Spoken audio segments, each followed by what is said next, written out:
I think they're doing a great job. A lot of them are. Good afternoon, Dwayne. How are you? Not too bad, sir. Ladies and gentlemen, Radio Cayman's Talk Today with Sterling Dwayne Ebanks. But I do have some questions. There are more questions than answers.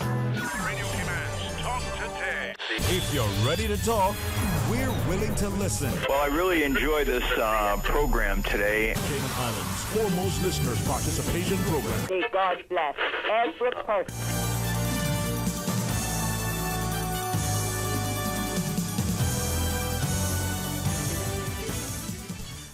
Hey, good afternoon. Welcome. Thank you very much for joining us. And it's a Friday, and sometimes they say, what you do on a Friday can certainly inform your weekend. Well, this is something that we don't only want to have you discussing and appreciating, respecting, and valuing for the weekend, but for setting the foundation for the importance as we look at our monthly mental health matters. We're going to be talking about something that I think many understand only because we spend much time in front of a television. Are we right? Are we informed? Well, forensic psychological assessments will be our topic. Stay tuned for Talk Today.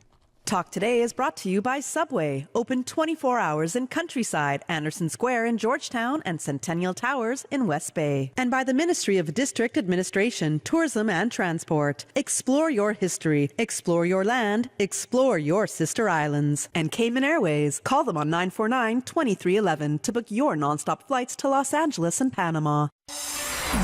Radio Cayman's Talk Today, the Cayman Islands' foremost listeners participation program.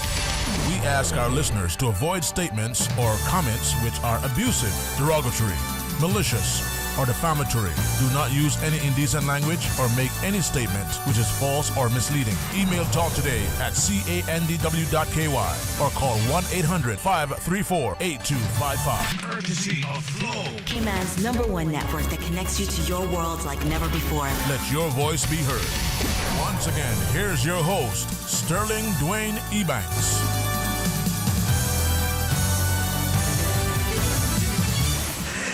Hey, good afternoon. Welcome back. Thank you so much for joining us. And thanks again to, Dr. Alexandra Borden, who I have said yesterday she was here. I'll say tomorrow because she'll be there, God's willing.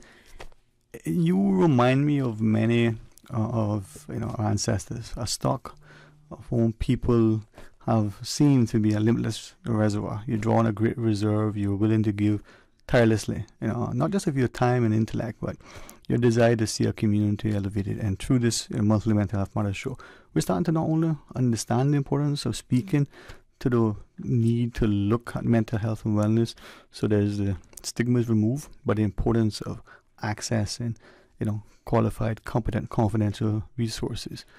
Absolutely. So it affects us. So this month's topic, I must say, it almost got me to the space where I went back to watch some old, television dramas, Profiler and the right, because this is what reminded me of it to some extent. But, Right. The silver screen is only good, when the country song's playing. No, fair enough. And actually, that was what got my first. This area was actually what first had me interested in psychology as well. Mm-hmm. So forensic psychology is going to be the interaction of psychology with the legal system. Mm-hmm. We had a conversation before looking at some at assessments, but a lot at prison and rehabilitation. So today we're going to be diving deep into the assessments, what different kinds of assessments there are, how they can be helpful for the court. And this is, I would say, a smaller field on island, but a growing one, but also a very important one. Mm-hmm. My training in the U.S., and while this is not my specialty, we've got some people on here with great experience, Dr. Angelova and some others that will be joining us from overseas for the call. This is really important because it's important to look at the whole person when we're dealing with people in the courts. And so psychological assessments can be used in a lot of different ways. And so it's helpful for us to have an understanding of what the different assessments are, how they can be used, how they can inform treatment, and having an idea of how they work and what goes into it as well. Mm-hmm. I think that while psychological assessment is something I've always been interested in because I think it's so helpful to look at all aspects, and I've done a lot of clinical assessments. The forensic assessments are different, but they go deep into who's there, what was going on, and how can we best understand this person? How can we best help this person? Looking at things like insanity assessments. So this has been in the media a lot recently with the Travis Webb case. Previously with cases like the Tamara Butler case. And so these are, and there are mental health aspects that are taken into consideration in a lot of other cases as well, but those would be the ones that people in Ireland would be most familiar with. And what kind of has struck me recently is that while we don't utilize this as much from my understanding as like the U.S. does, that I think there's a lot of changes that need to come into play to then support the needs after these kinds of assessments have been done as well. Well, as I ask you to introduce our guests, and certainly appreciate Dr. Angelo for being on in many respects, in reading and trying to understand, I know in our courts, we hear the court is waiting for, and then this may not be the correct phrase, a sort of social welfare inquiry, some sort of report from a Department of Counseling in respect to the person. Is this, at some point when you're answering the same thing? Is it similar than the forensic psychological assessment? But and if it's different, how so is it different? Mm-hmm. So with a forensic psychological assessment, you're looking at the whole person. And the whole person means also you're looking at their social situation, you're looking at their emotional well-being, you're looking at if there's any psychopathology, you're looking at personality, you're looking at what drove this person to do the crime. So yes, I think what you said in terms of the social welfare, it definitely fits into the umbrella of forensic evaluation, and I specifically use the word evaluation because it's different from assessment. Assessment forms a part of evaluation, but assessment is more like the tests and the psychometric assessment that you use. Evaluation is a bigger umbrella term, which includes having interviews, getting collateral information, doing psychometric assessment to understand if there's pathology, to understand the person's personality, and then doing the collateral information, getting information from the outside to collaborate what the tests say, to collaborate what the interview says, because it's a scientific process. So you can't just do one interview. And in terms of scientific process, what is important is that it should be valid and reliable. So if I do an assessment and have certain findings, my colleague must be able to take that assessment, do exactly the same tests, and get to the same conclusion and recommendations. That makes it valid and reliable. So yes, it's the social welfare part, but it's a lot more of a scientific process. More expanded. More expanded. Almost as exhaustive and inclusive as possible. Yes. All right. So Dr. Borden, we have you and Dr. Angelo over in the studio. We also have some others joining us as well. Yes. So we'll also have a psychologist that does a lot of work, especially with competency in the U.S., and that is going to be Dr. Rafael Gallegos. So him and Dr. David Lovejoy, a neuropsychologist, will be joining us from Connecticut. And so they do a lot of forensic work up there, and hopefully will be assisting with some of the work that we do down here as well. But so they bring some other specialties to the table. Okay. Now, are they connected and joining us by phone, right? I hope so. All right. Mr. Carl, do we have our guests? All right. Well, we will have them momentarily. And as we look through it, and I'm thinking increasingly, as a jurisdiction, the Cayman Islands is not only able to access resources, expertise in almost every area, as we see it increasingly in our financial services, but through our courts, through our medical profession, similar referrals and expertise. In the assessment sort of process, are there different types? I know that Dr. Borden talked about custody and the like. Yes, there are very, very many types of assessments. There's a fitness to stand trial. So does this person understand, can this person present himself or herself when on trial? There's sentencing mitigation kind of reports that we can do. There are reports in terms of sexual harassment, domestic violence, those things, specifically if it's already in criminal court. So if the perpetrator has already been incarcerated. There are things like guardianship. Can this person take care of their own welfare? So then it's still in the legal process, but we're not necessarily in prison now. We also have cases that are in family matters, family court, divorce cases, custody cases, cases of whether a parent's capacity is adequate to take care of the children, formulating parental plans to help the family of divorce go forward. So yes, there are absolutely many. If we go more to kind of the criminal court side of it, we're looking at capacity to a competency to stand trial. Incapacity by way of insanity. That's what they call it. That's actually more a legal term than what it now is a medical or mental health term. So there's many. There's also neurological assessments where you look to many more in-depth kind of problems, like somebody that has had a traumatic brain injury. How does that affect their behavior? Somebody with deficits of functioning, people with special needs, and how are they, what is their functioning, and how does this manifest in their behavior, and how would they manage? Yeah.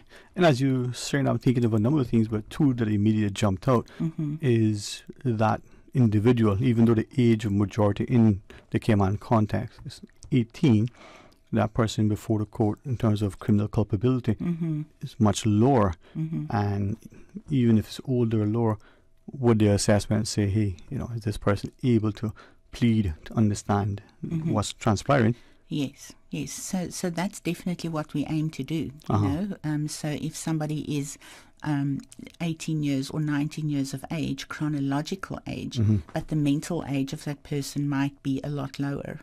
So then we have to look at this person's mental age. So according to the mental age, would this person be able to make decisions for themselves?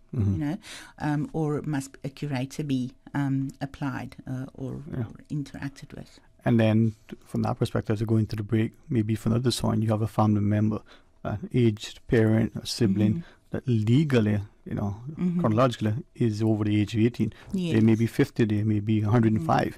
Yes, or their mental capacity may be so debilitated. They don't have any executive functioning that could actually help them make decisions, do planning, and then you would need to involve the family, perhaps involved a lawyer or financial planner, or so there are a huge amount of aspects to take into consideration when doing these evaluations. All right, so as we pause and take our first break, when we return, we can join, not just Dr. Raphael, as I understand, but also Dr. Borden, maybe set the stage and get us to appreciate, well, how is this important? How does this relate to our lives? And is this just something that we see in the media or we watch on the silver screen, as it were? All right, pause. When we return, Monthly Mental Health Matters continues. This time's topic is forensic. Psychological assessments? Is that what it is? Oh, that almost sounds like a mouthful. Stay tuned. We'll talk today. They say variety is the spice of life. And that's why at Subway, we are introducing the new Boneless Hot Sub. Say what? The premium sub brings new ingredients like spicy breaded boneless chicken, French's crispy fried onions, and buffalo wing sauce, bringing a zesty and flavorful experience with every bite. Add some of your favorite veggies, cheese, and ranch sauce of your choice of freshly baked bread for the ultimate boneless hot sub. For a little spice in your life, try the new boneless hot sub from Subway. So good and tasty. And make it a meal with a drink and chips or cookies. Subway. Eat fresh.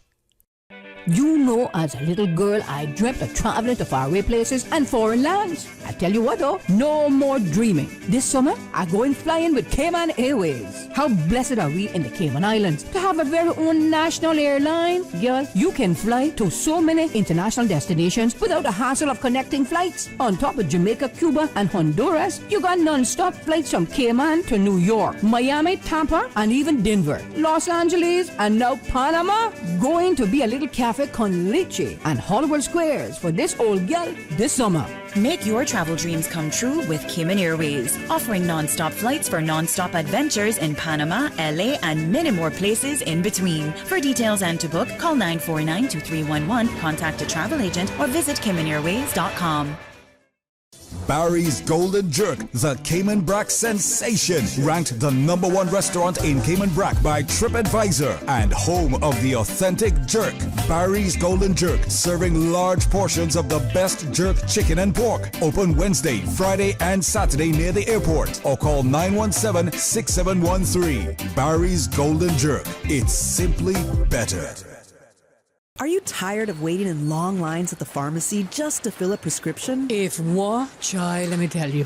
Well, now you can save time and money with ValueMed's online prescription service. Visit ValueMed's new website, valrx.com, and click the Refill Subscriptions button. Fill in your information and choose your preferred pickup location. Or email your prescription refills for ValueMed Walkers Road at rx-wr@valrx.com, and for ValueMed in Boddentown, email rx-bt at valrx.com. Say goodbye to the hassle of waiting in lines and hello to the convenience of online prescriptions with ValueMed Pharmacy. Visit valrx.com to place your orders today. Talk today. But I do have some questions. Talk today. Cayman Islands' foremost listeners participation program. Talk today. Because there are more questions than answers. What the public is saying. Waiting to take your calls right now. Sterling Dwayne Ebanks.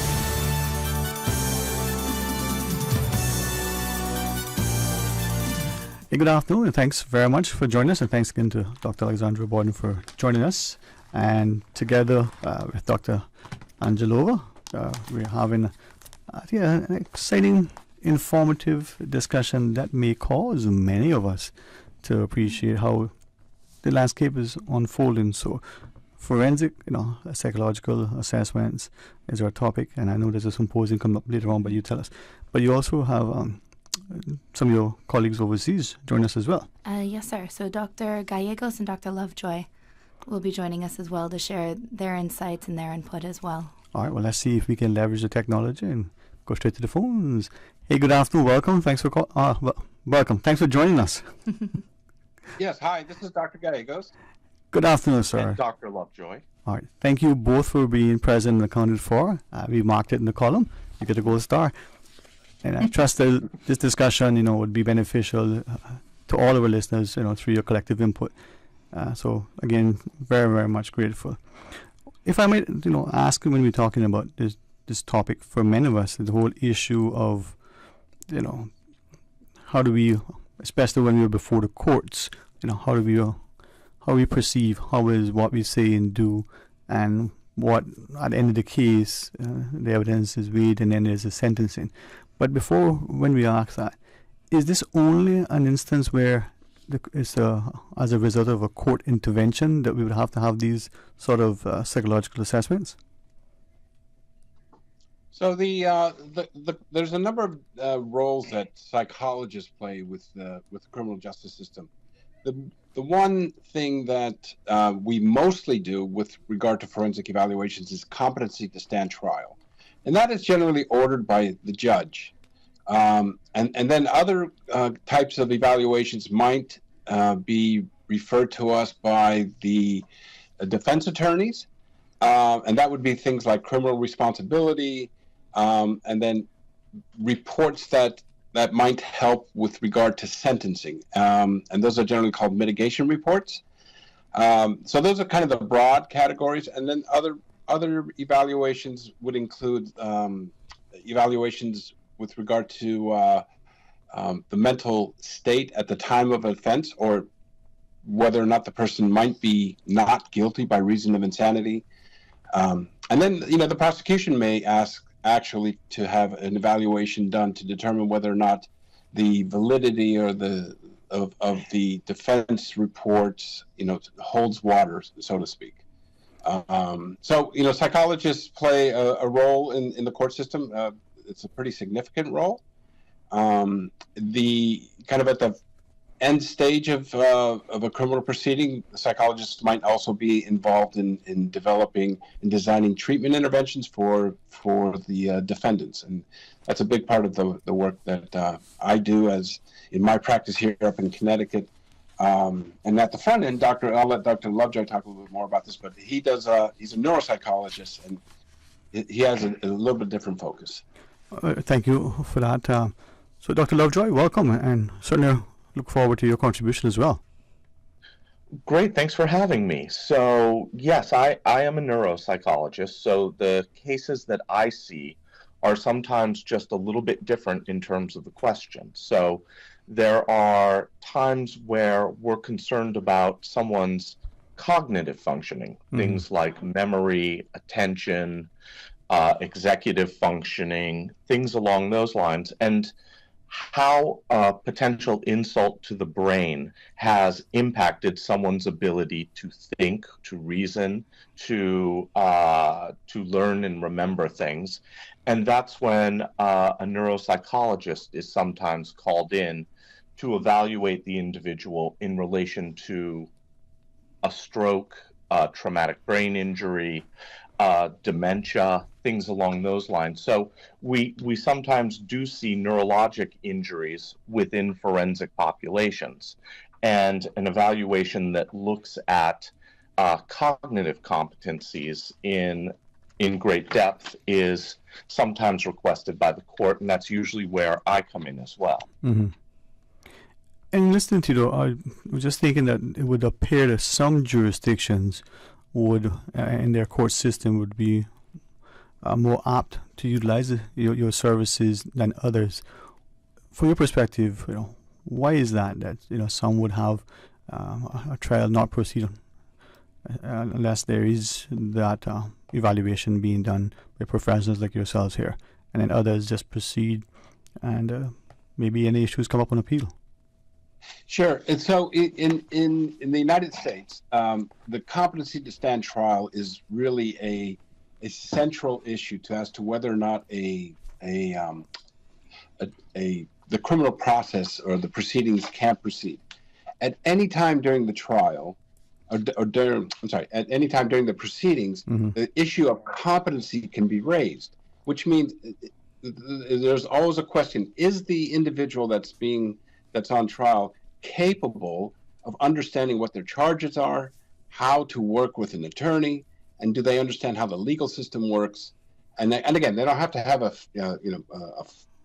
100% knowledge of it, but they have to have a reasonable understanding of it to be able to proceed. So in the United States, if that issue is raised, and that can be raised by the judge, the defense, and at any time during the proceedings, and everything stops at that point, and nothing moves forward until that issue is resolved. If, in fact, a person's found competent, then the proceedings proceed. If a person is found not competent, they are often sent to a forensic psychiatric hospital, or at least a forensic mental health system, to get what's called restoration of competency. In other words, they're wanting to be sure that the person actually understands what they're facing and can actually participate in their own defense. So that's a legal standard here in the United States. And I'll just say this one more thing. In the United States, there's about anywhere from 60 to 130,000 competency evaluations done. Now, that's a big wide range, and it's because there's no real good tracking system. But here in Connecticut, it's something that I do every week, essentially, whether it's with adults or with adolescents. And as you shared, we keep thinking the courts. Is it that this is exclusively in criminal matters, or can it be done in civil? For instance, family members thinking of the competency of, the main benefactor relative to the financial affairs. So is it only criminal, or can this be employed in civil matters? Right. So the issue of competency comes up often with regard to people filling out, doing wills or making wills, and that's a really important thing to be considering when actually you are putting together a will. Will it be contested in the future? Will somebody come back and say, I don't think the person was in the right state of mind or had the capacity to actually enter into a contract, which would then nullify the will potentially, and then often creates a lot of problems. So it is a place where neuropsychologists, in particular, I think, can be very helpful in making sure that question is answered when somebody's in the process of creating a will, for example. So I think your point is well taken, and you're right. The competencies are considered outside of the criminal realm on a regular basis, and entering into a will, into legal contracts, making your own medical decisions about your own care are sometimes called into question with folks who suffer from severe psychiatric difficulties or from significant cognitive impairments. And those evaluations, again, are really geared toward helping the trier of fact or a person making a decision about a conservator or something along those lines make rational decisions about this individual's ability to reason and make their own decisions in these types of situations. Dr. Warden? Yeah. So there are other evaluations as well. I wasn't sure if you're asking specifically about the competency evaluations, which Dr. Gallegos and Dr. Lovejoy, I think, spoke to well. But there are a lot done, like in the family courts, like what Dr. Angelova had shared about, so that it can be brought in other ways.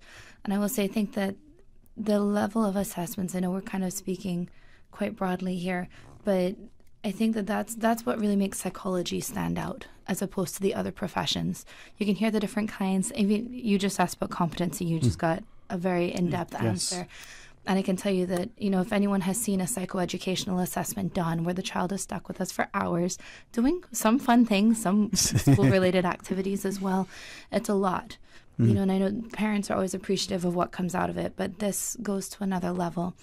And I think that that's what I really wanted to impress upon people, is that this is a very specialized field, and that so it can be helpful in the criminal matters, but also in a lot of other ways as well, whether it's custody cases, which may not go through the courts, mediation, child abuse cases. There's a lot of other ways that it can, a psychologist, forensic, can be helpful within a forensic or psycholegal capacity.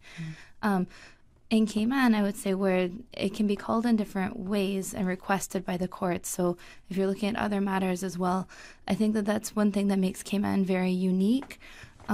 So for my capacity on the licensing use that word apparently every couple of minutes now. And from my position with the licensing board, in Cayman, for psychologists to work here, we license from 7 jurisdictions, which are all very different. Lawyers here come from all over the world as well. They must be qualified with I think the UK bar. But I think that that's what makes Cayman different as opposed to most countries. People are all very familiar and have one system, whereas in Cayman, our mental health system is still developing, and so we don't have the tight regulations that other places have. Dr. Angelova did all of her work and training in South Africa, which through our work together I've come to really appreciate, because it's very similar to how things are done in the U.S., and that especially this kind of work is very rigorous. There's a lot that rides on these assessments, and so it's really important that we have people that understand that, appreciate that, value that, and use that to really produce reports that are the most helpful they can be for everyone involved. Right. Yeah, and the main aim here is to help the court. The court is actually your client, not your. You have to help the judge, because the judge is flooded with a whole lot of information and no understanding of why the crime happened, what was the person's mental status or functioning when the crime happened, and these are all things that can help the judge when making decisions. So it's a big responsibility, but it's also a very much more scientific kind of approach that needs to be taken. We referenced the word court or courts a number of times. Is this, like the question earlier, is this only within the courts, or this could be in a private setting, not necessarily through mediation, but something that a company may want relative to its board chairman or its directors or senior management? An individual may want relative to a spouse, to a sibling, to a partner, business or otherwise. These assessments would be useful outside the court system as well, and are they utilized? Yes, they would be useful outside the court systems. The thing about that differentiates, one of the things that differentiates forensic reports versus, say, psychological reports is the confidentiality. So with forensic reports, there's no confidentiality because your report becomes a public document. It goes to court and it's in the court bundle, so it's a public document. So everything that you find there becomes public knowledge or in the public document. If you're talking about a psychological assessment, because you're in a court, not even in a court battle, you're going through a divorce, and one person just wants to understand the other person, you could do a psychological report, but that wouldn't be forensic. Right. So that clinical, so in the evaluation, I guess the primary difference between the clinical psychological evaluation and then the neuropsychological.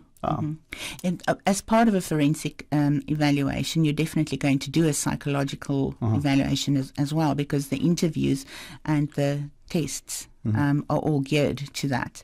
But a psychological evaluation could have more aspects of confidentiality, where a forensic assessment does not. All right.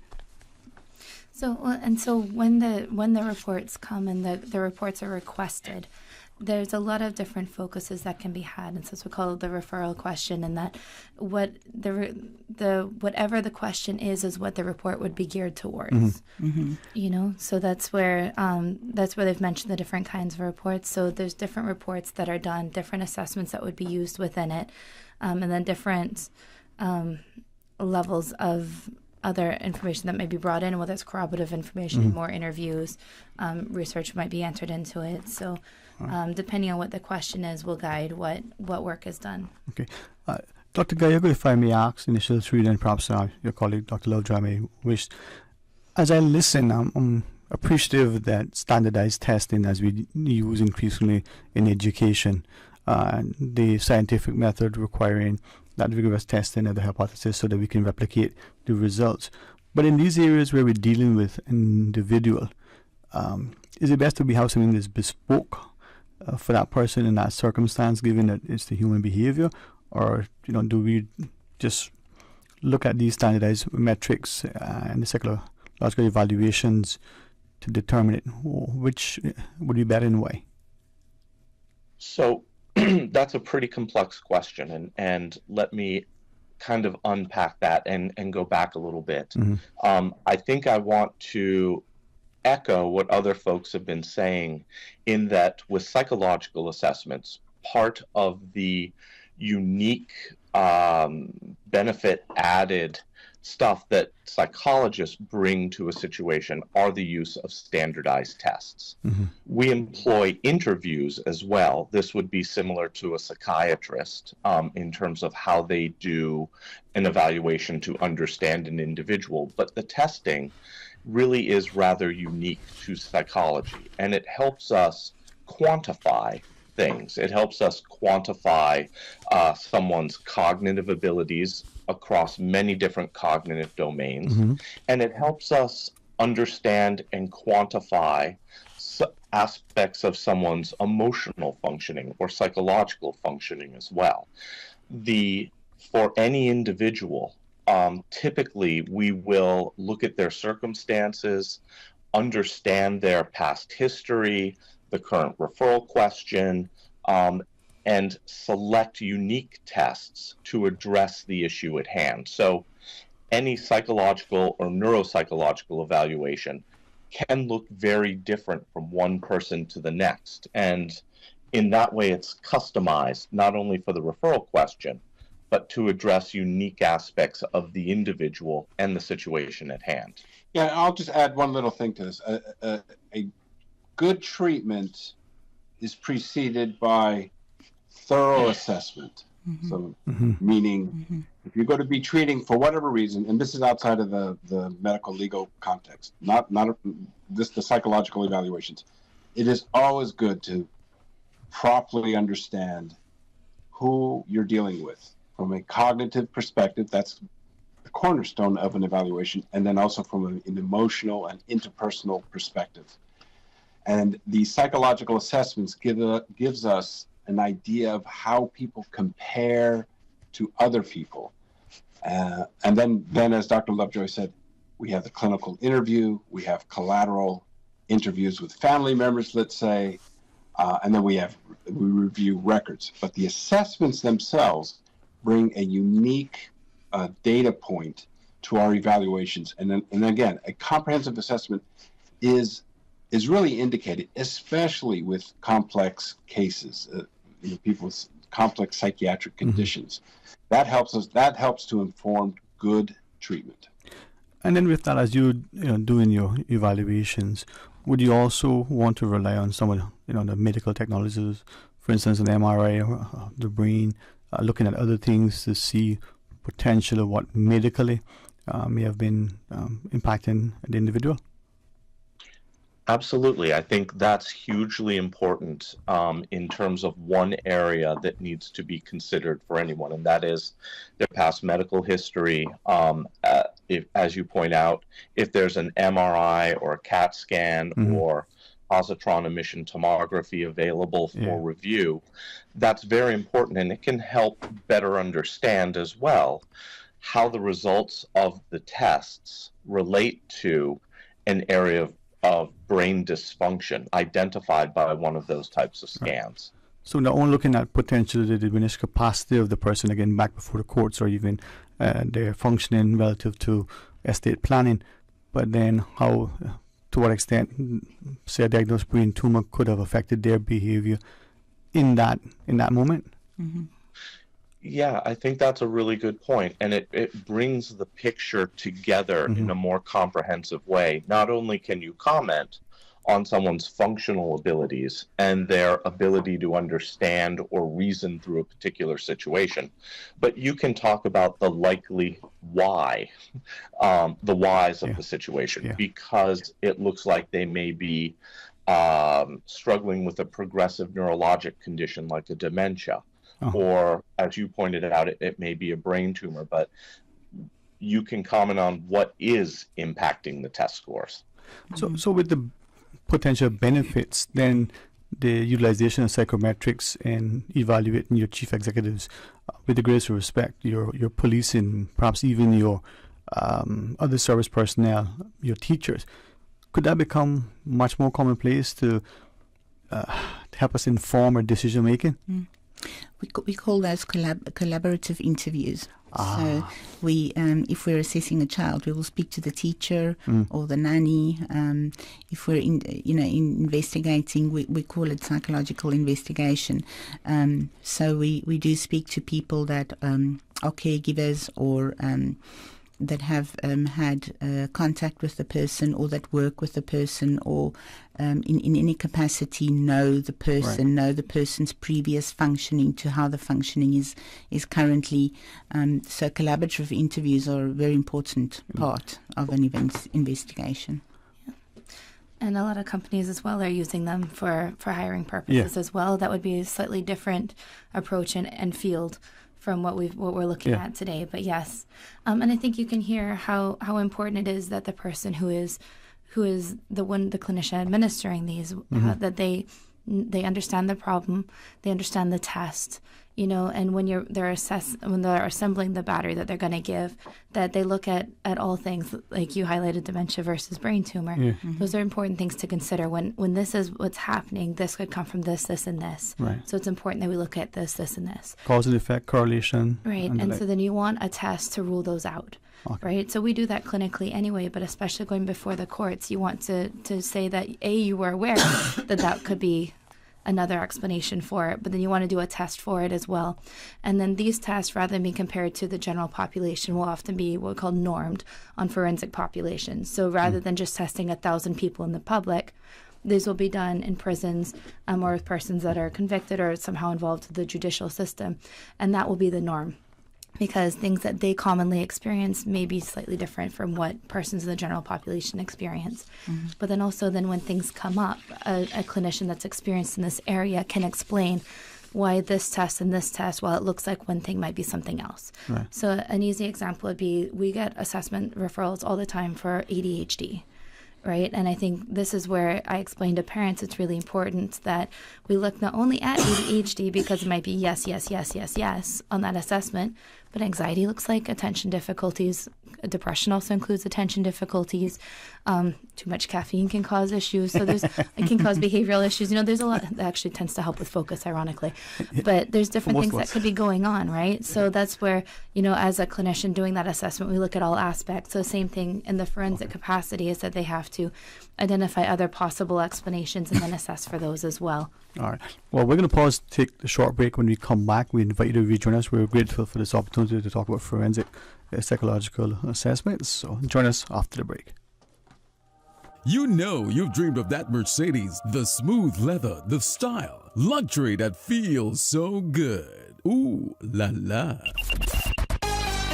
With the prestigious 2023 Mercedes-Benz GLA 200 up for grabs in this year's Lions Club of Grand Cayman Benzorama fundraiser. This is your chance to make that dream come true. Tickets are $25 for one, 3 for $65, or 5 for $100. Benzorama fundraiser tickets are available with Lions Club members and various sales outlets. The Lions Club of Grand Cayman Benzorama fundraiser supports numerous community initiatives, includes sightseeing, Christmas delivery, restoration, and social services. You know, as a little girl, I dreamt of traveling to faraway places and foreign lands. I tell you what though, no more dreaming. This summer, I'm going flying with Cayman Airways. How blessed are we in the Cayman Islands to have a very own national airline? Girl, you can fly to so many international destinations without the hassle of connecting flights. On top of Jamaica, Cuba, and Honduras, you got non-stop flights from Cayman to New York, Miami, Tampa, and even Denver, Los Angeles, and now Panama. Going to be a little cafe con leche and Hollywood Squares for this old girl this summer. Make your travel dreams come true with Cayman Airways, offering non-stop flights for non-stop adventures in Panama, LA, and many more places in between. For details and to book, call 949-2311, contact a travel agent, or visit CaymanAirways.com. Wouldn't it have been grand if you had purchased land 30 years ago? It may not be 2020, but a perfect vision has never been more clear. Cayman Brac and Little Cayman, poised for growth with an eye on the future. Your land, your history, your future. Discover all that our sister islands have to offer. Did you know that you can send money transfers to financial institutions anywhere in Jamaica with JN Money? You mean I can send money straight to my account and cut out the middleman? Yes, that's exactly what I mean. You send your own money to your own account, giving you peace of mind that the money is in your account. JN Money Transfers to Financial Institution is another convenient service offered by JN Money. You can have this done from any JN Money location. Deposit your money straight to your account without the hassle of asking someone to do it for you. JN Money Transfers to Financial Institutions, making life easier. It's big, it's hot, and it's sizzling. Take 25% off all fabrics at Super Stitch Fabrics. 2 days only, Friday, June 23rd and Saturday, June 24th. Fabric for dresses, fabric for skirts, fabric for blouses. Super Stitch even has fabric to cover your chairs and your what's it not. No, me what's it not. It's the biggest fabric clearance of the year, so don't miss it. 25% off all fabrics. Super Stitch, your one-stop household store at 39 Pasador Place, Smith Road, still offering the best prices in town. Call 949-2833 or go to superstitch.com.ky. Satisfaction is guaranteed 24 hours a day, whether it's music or information. From Grand Cayman to Cayman Brac to Little Cayman, we've got you covered. You ever hear a thing like that? Radio Cayman in the Cayman Islands. Today's biggest news. Radio Cayman, your voice, your choice. Local, regional, international. This is Headlines from Radio Cayman's newsroom. Today's biggest news. The headline news is brought to you by Health Services Authority. The Minister for Labour met with management and staff at the Department of Labour and Pensions on Thursday. The Honourable Dwayne Seymour and his Ministry Chief Officer Wesley Howell met with the DLP senior team, who shared challenges they face in the areas of pensions, labour and inspections. They also updated the Minister on what projects were currently in progress. The Minister said he was, quote, impressed with what projects the department had in the works and thanked staff for their hard work and commitment. In international news, Ukraine wants other countries to heed its warning that Russia may be planning to attack an occupied nuclear power plant to cause a radiation disaster. President Volodymyr Zelensky said. Members of his government briefed international representatives on Thursday on the possible threat to the nuclear power plant. In his nightly address, Zelensky said he expected other nations to give appropriate signals and exert pressure on Moscow. Workers at more than 150 Starbucks locations across the country are planning to go on strike as the coffee chain and a union representing baristas clash over displays supporting LGBTQ plus causes in stores during Pride Month. Starbucks Workers United said in a tweet Friday that 3,500 workers will be on strike over the next week. Those are your latest headlines. I'm Shanda Gallego. For the latest in news and information, follow Radio Cayman on social media, Facebook, Instagram, Twitter. Download the Radio Cayman app or log on to our website, radiocayman.gov.ky. The headline news are brought to you by Health Services Authority. HSA's cardiology clinic is now located at Smith Road Medical Center. Our cardiology team provides expert care and treatment for heart conditions such as coronary artery disease, heart failure, arrhythmias, hypertension, congenital heart diseases, among others. The new location offers state-of-the-art cardiac diagnostic testing, including echocardiograms, ECGs, and stress tests. To contact, call 949-8600. At HSA, your heart matters to us. Radio Cayman is pleased to feature this special Sister Islands historical vignette brought to you by the Ministry of District Administration and Lands. Explore your history, explore your land, explore your Sister Islands. Anton Bancroft Borden. Anton Borden came of age at a time when educational opportunities in the Cayman Islands were very limited, and he made the best of what they were. In 1943, he left Cayman to seek his fortune in Colón, Panama. After 4 years, he returned home and started his own business, which included barbering and opening a modern dancing studio. He was elected as vestryman representing Bordentown. With the advent of constitutional change in the late 1950s, he became a founding member of the National Democratic Party and was elected under their banner in 1960. His political career spanned 12 years. He was married to Vernice Nee Miller, and the two had 5 children. Radio Cayman is pleased to feature this special Sister Islands historical vignette brought to you by the Ministry of District Administration and Lands. Explore your history, explore your land, explore your Sister Islands. Explore your history, explore your land, explore your Sister Islands, the ultimate staycation experience. Your culture, your freedom, the land that time forgot isn't gone. It's your Sister Islands. Discover all that our Sister Islands have to offer. Talk today. But I do have some questions. Talk today. Cayman Islands' foremost listeners participation program. Talk today. Because there are more questions than answers. What the public is saying. Waiting to take your calls right now. Sterling Dwayne Ebanks.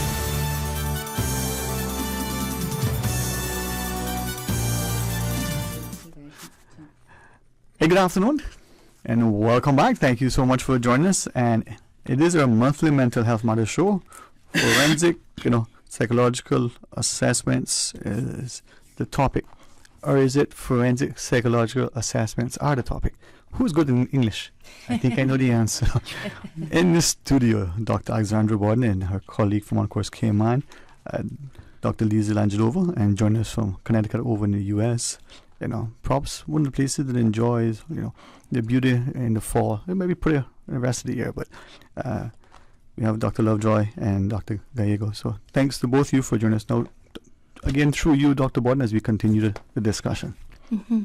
Yeah, no, I think that that this is a really important topic, and we really appreciate it. And I will say, Dr. Gallegos and I were looking at some different opportunities to bring more of this work to islands. That's the connection there. Mm-hmm. So Dr. Lisa, Dr. Angelova, and I have been talking about helping people become more aware of this. So we're actually looking at perhaps having himself and Dr. Lovejoy down to join us for a conference later in the year. So that's the connection there.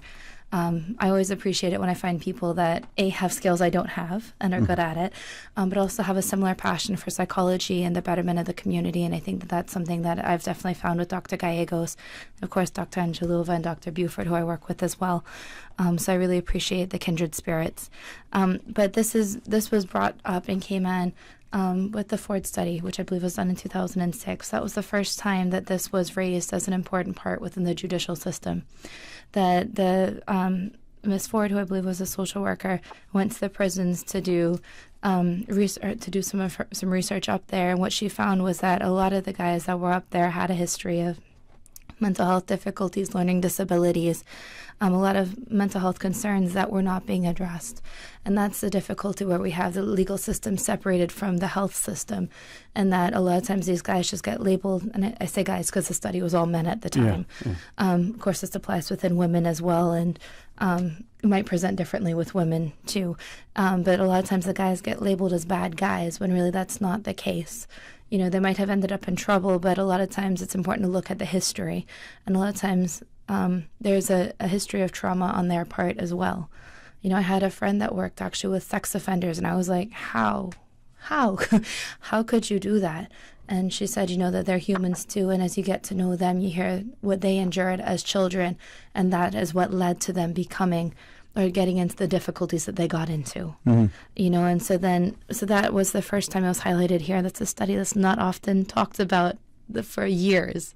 I've raised it a couple of times, and since then, in the last few years, I've heard a few other people cite it as well.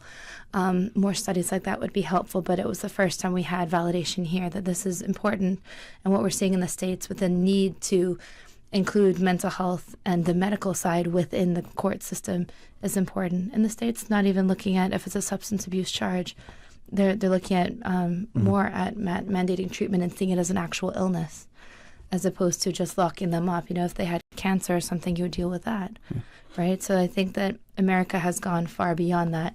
Cayman has some evidence that we have similar trends here, and so that's where, and more, it's important to bring these things up. We talk about a holistic approach, but how serious are we in this application as it just becomes, you know, another word that we pass. Dr. Angelova?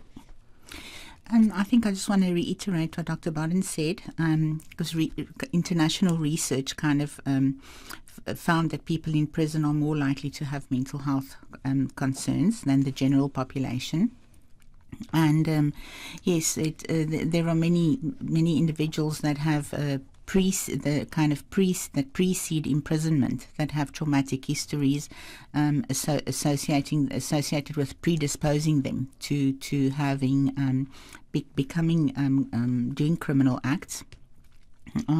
So there's lots of the prison population usually has higher rates of traumatic or adverse life experiences, head injuries, substance abuse. So individuals who then get into contact with get into prison are also more likely to come from communities characterized by multiple deprivations. So it is a contextual thing. The whole person needs to be looked at, and then imprisonment itself, you know, it's damaging, obviously, to a person's mental health, and suicide rates are also quite high, specifically in the remand period, which is the first 3 months that they're imprisoned. And there's a very high rate of suicide. So it's very important for the mental health of prisoners to be looked at in the same way that their physical health or any other health is looked at. And actually, the World Health Organization has a whole list of things that need to be done, and one of them is pairing prison mental health with the mental health system of the country, which mostly I don't think that works. It's a case here. I'm not sure. Right. Hopefully soon. Yes. I think that there's definitely been a huge growth in mental. I mean, when I went to school, which was a while ago now, I forget how old I am. But when I left for school, there was no licensing board. You know, growing up, there was 2 psychologists. I was joking with Dr. Hawkins the other day. She was the child psychologist. Dr. Clem was the adult psychologist, and they were the psychologists on island. You know, the licensing board was only started after I went away to school. So even as frustrated as sometimes frustrating can be sometimes where we're at with things, it's also important to acknowledge how far we've come. Yeah. But I also think as we get more expertise on island, both with persons here and experts that are able to come in to assist with the assessments and the evaluations, I think that the more helpful these reports will be, and hopefully the more they'll be used as well, Mhm. as the lawyers begin to see that the different kinds of evaluations can be used in so many different ways and for so many different aspects of it as well. So hopefully more and more this will be done. Mhm. I know that there are frequently referrals that are made for the different questions like what and Dr. Gallegos had shared. So hopefully more and more these assessments will be used. All right. Well, let's rejoin our overseas panelists. So, through you both, Dr. Lovejoy and Dr. Gallegos, can we expound further on the needs of our prison population, in particular their mental wellness, and how the utilization of the psychological evaluations could help to better inform us relative to treatment, but also deploying strategies and acknowledging their needs? Yeah, so we're in a state, we're actually fortunate to be in a state that's rather progressive around mental health needs of individuals who are involved in the legal system. It's not like that in every state in the in this country.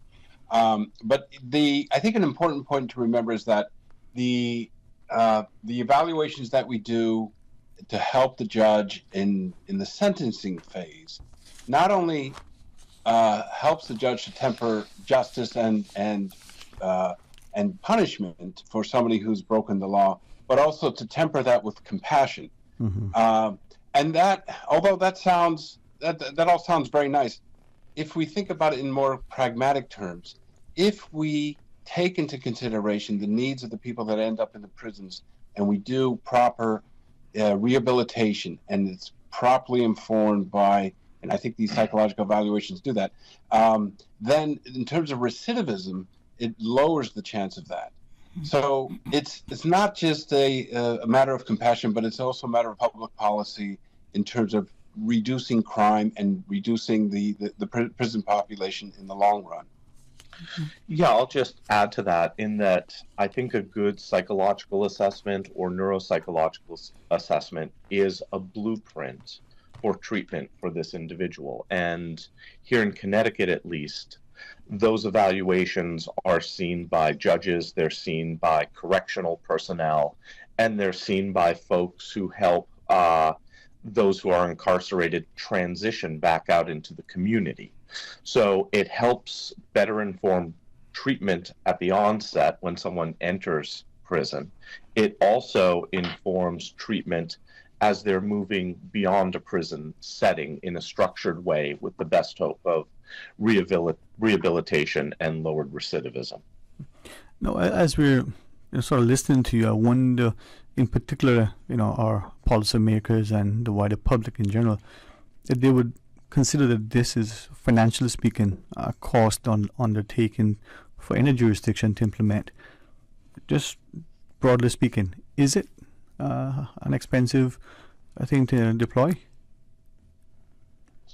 To utilize the level of evaluations, in particular to our incarcerated population?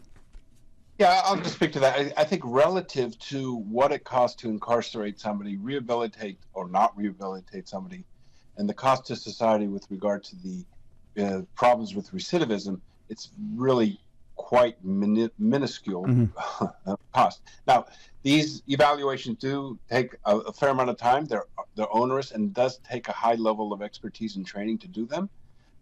So they're not cheap at the front end, but the investment, I think that the long-term investment pays off. So I'll just add. So I think that, we don't perform these evaluations on an entire prison population. If psychological screening, which is a much shorter way of quickly understanding if there are psychiatric or cognitive difficulties that require a more extensive workup, is employed, there can be a fairly efficient economic model employed in a forensic setting with those who need the most sophisticated evaluations hand-selected and appropriately evaluated, with others just undergoing more of a brief screening. But when we think of the whole issue of recidivism, as you shared, it's one thing to have that individual's life impacted, but when we consider the cost to the community and a wider, sort of extended family and colleagues, maybe we are remiss to somehow account for that cost. But then, could this also be helpful in avoiding imprisonment, not just as an alternative sentencing measure, but maybe early intervention and like? I'd like to just speak to that really quickly. So, I think our mental health system has become a little bit cavalier with regard to diagnosis and treatment, relying almost exclusively these days on pharmacological intervention.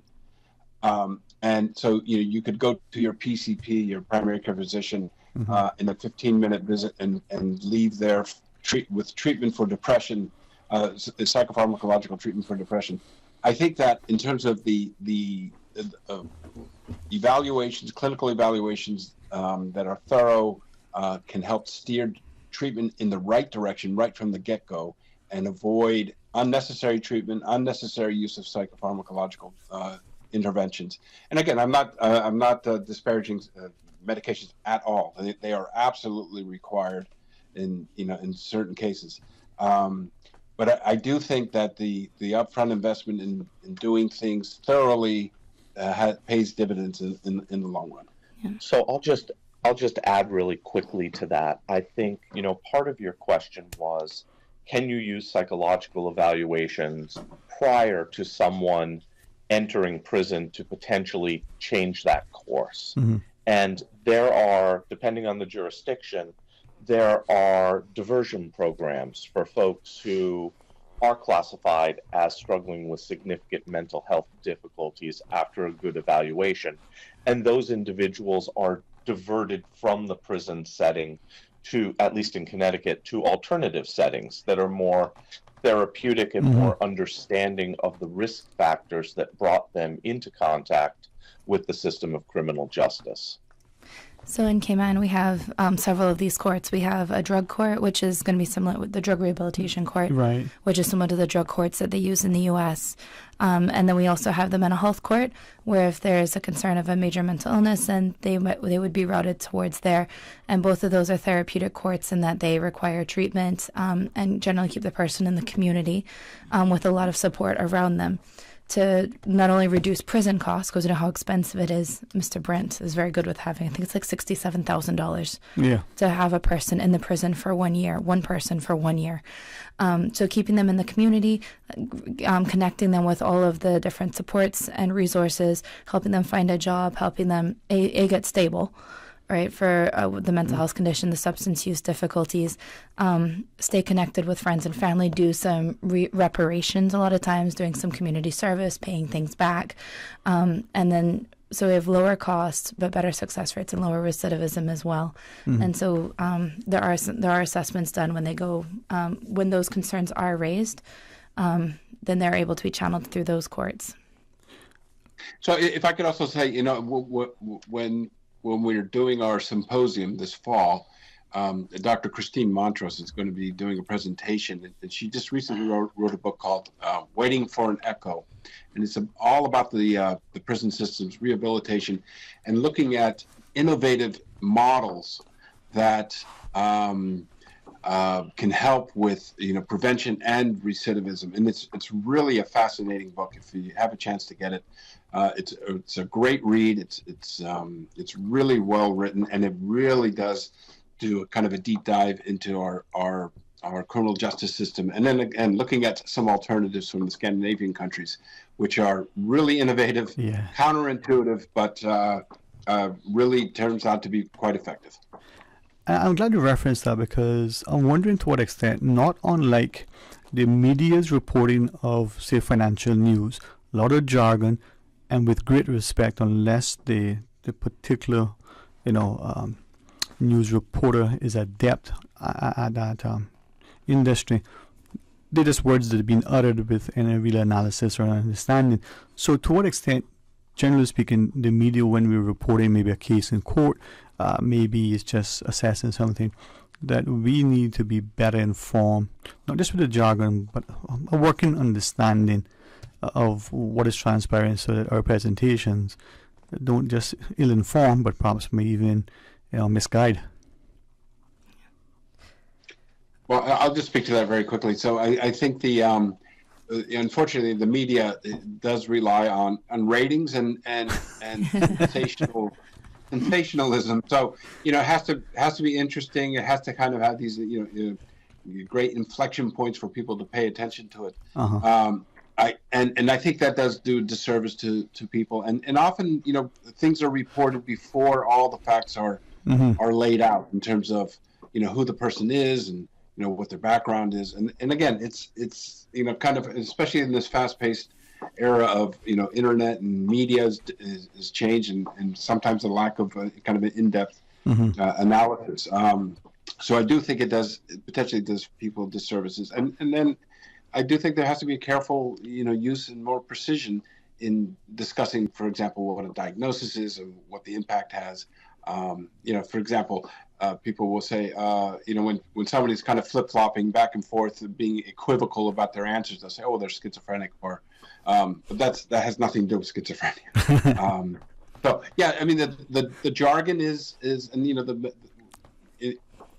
even in my attempt today to try to make sure that this is accessible to people listening that don't have training, it can get in the way sometimes. Yeah. Yeah, well, and I'd say especially in Cayman, that's important to keep in mind, because Cayman doesn't tend to be very psychologically minded. So I spent 9 years in the States doing my training. Obviously, I came from Cayman and grew up. I was raised up here. So Just on the road. I grew up here, and so using words like depression and PTSD and schizophrenia, whereas in the States it may not be clear exactly what that is. I think there's even more confusion and even some fear around it in Cayman, which is why I really appreciate our show here. I think that the time that mental health and mental illness makes the media is when bad things happen, which is where I think especially reporting on things like that, like the school shootings and that kind of thing, they'll be like, oh, well, he had a mental health diagnosis. I'm like, well, yes, he might have gone to counseling when he was in the 7th grade for anger, but that doesn't make him kill people. And I think that that really perpetuates the stigma against mental illness. And I think that that's where we really have to be careful. And even coming home, I was doing a presentation talking about PTSD, and luckily someone stopped me and they're like, what is PTSD?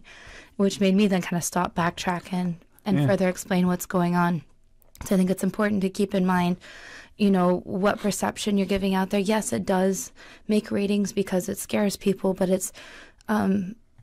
it really misrepresents mental illness and really further stigmatizes it. So people are less likely to get treatment, and then they are more likely to end up in the justice system. I think a lot of times we end up relying on the justice system to catch what could have been caught sooner, which is what I was going to raise, that if we could do these assessments before they end up at prison or before they end up in the courts, that would be even better, to catch these things when kids are younger, so that hopefully we can route them through other programs. I was really glad to hear. So we actually had Ms. Pelinda Mendoza-Williams on from DCFS yesterday, talking about why there's not been many referrals for one of the programs that we're in charge of, and that the juvenile system is really working to keep the young people out of the court system and connected with treatment and connected with the community, which I think is really important. But I will also say, when people are reading these things as well, it's always important to consider the source too. That especially things that are really glamorized, look at who is it that's reporting, and why are they reporting that. I go through it a lot with my students with things like, obviously evaluating research, because most studies done on medications are paid for by the people that make the medications. So, so just to be aware of those kinds of things. So when you hear something, don't necessarily just go and repeat it like, oh, it was a mental illness. No, find out what was actually going on, and even when there is a mental illness there, which is 1 in 4 of us, so it's very possible. It can be all of us at any time. It's important to keep that in mind when reading these things as well, that even if there is a mental health diagnosis, that doesn't mean the person's a write-off for sure. There's a lot of help available, and a lot of times there's a lot of actually strengths that come with it. People who are more anxious are going to pay more attention to things. People with schizophrenia and bipolar are often brilliant and have different aspects that come with that. So there's so even if there is a mental health diagnosis and that part's correct, that doesn't necessarily mean anything either. Right. So they really perpetuate a lot of the issues. But Well, could I break down some of the jargon we've been using today? yeah. Because I thought about that. So when I work with, especially with my students, we actually take a class to look at this. So we're looking at insanity evaluations. What they're looking at is the person's mental state at the time of the crime. Right. So we've had a couple of cases with this recently. So what they're looking at, and the person may show up to court and be completely coherent, and you're like, they're not sick, but that may not be the case. That's why those assessments are particularly difficult, because you have to look at everything that was going on when it happened. And so, especially because sometimes these assessments are done for a time afterwards, so they have to look at the person, what was going on, get a thorough history, do some assessments, and then talk to other people that are going on around there as well. So insanity looks at their mental state at the time of the crime. And there's different levels as well, and different ways of being able to approach that. But that's, were they able to understand either right from wrong, or were they able to control what they were doing at the time of the crime? Then there is the competency, which we talked about. Competency to stand trial is what we call it in the States. I believe it's fitness to plead to stand trial here. And that is, are they able to understand what's going on? So this is looking more primarily at cognitive abilities, but obviously that's all impacted by other things as well, which is why the comprehensive assessment's important. And you guys, other psychologists, jump in if I'm wrong, but the competency ones are looking at their current abilities. Are they able to understand it now? And can they understand what's going on? So not right from wrong at the time of the crime. That is the insanity competencies. That the mitigation ones are, so for example, like I was able to shadow Dr. Lockhart in a case, and where the insanity defense was raised, and then once that judgment is made, going to then that did go to sentencing, then the background would be used then and presented then to explain why certain factors should be taken into consideration in lessening the offense.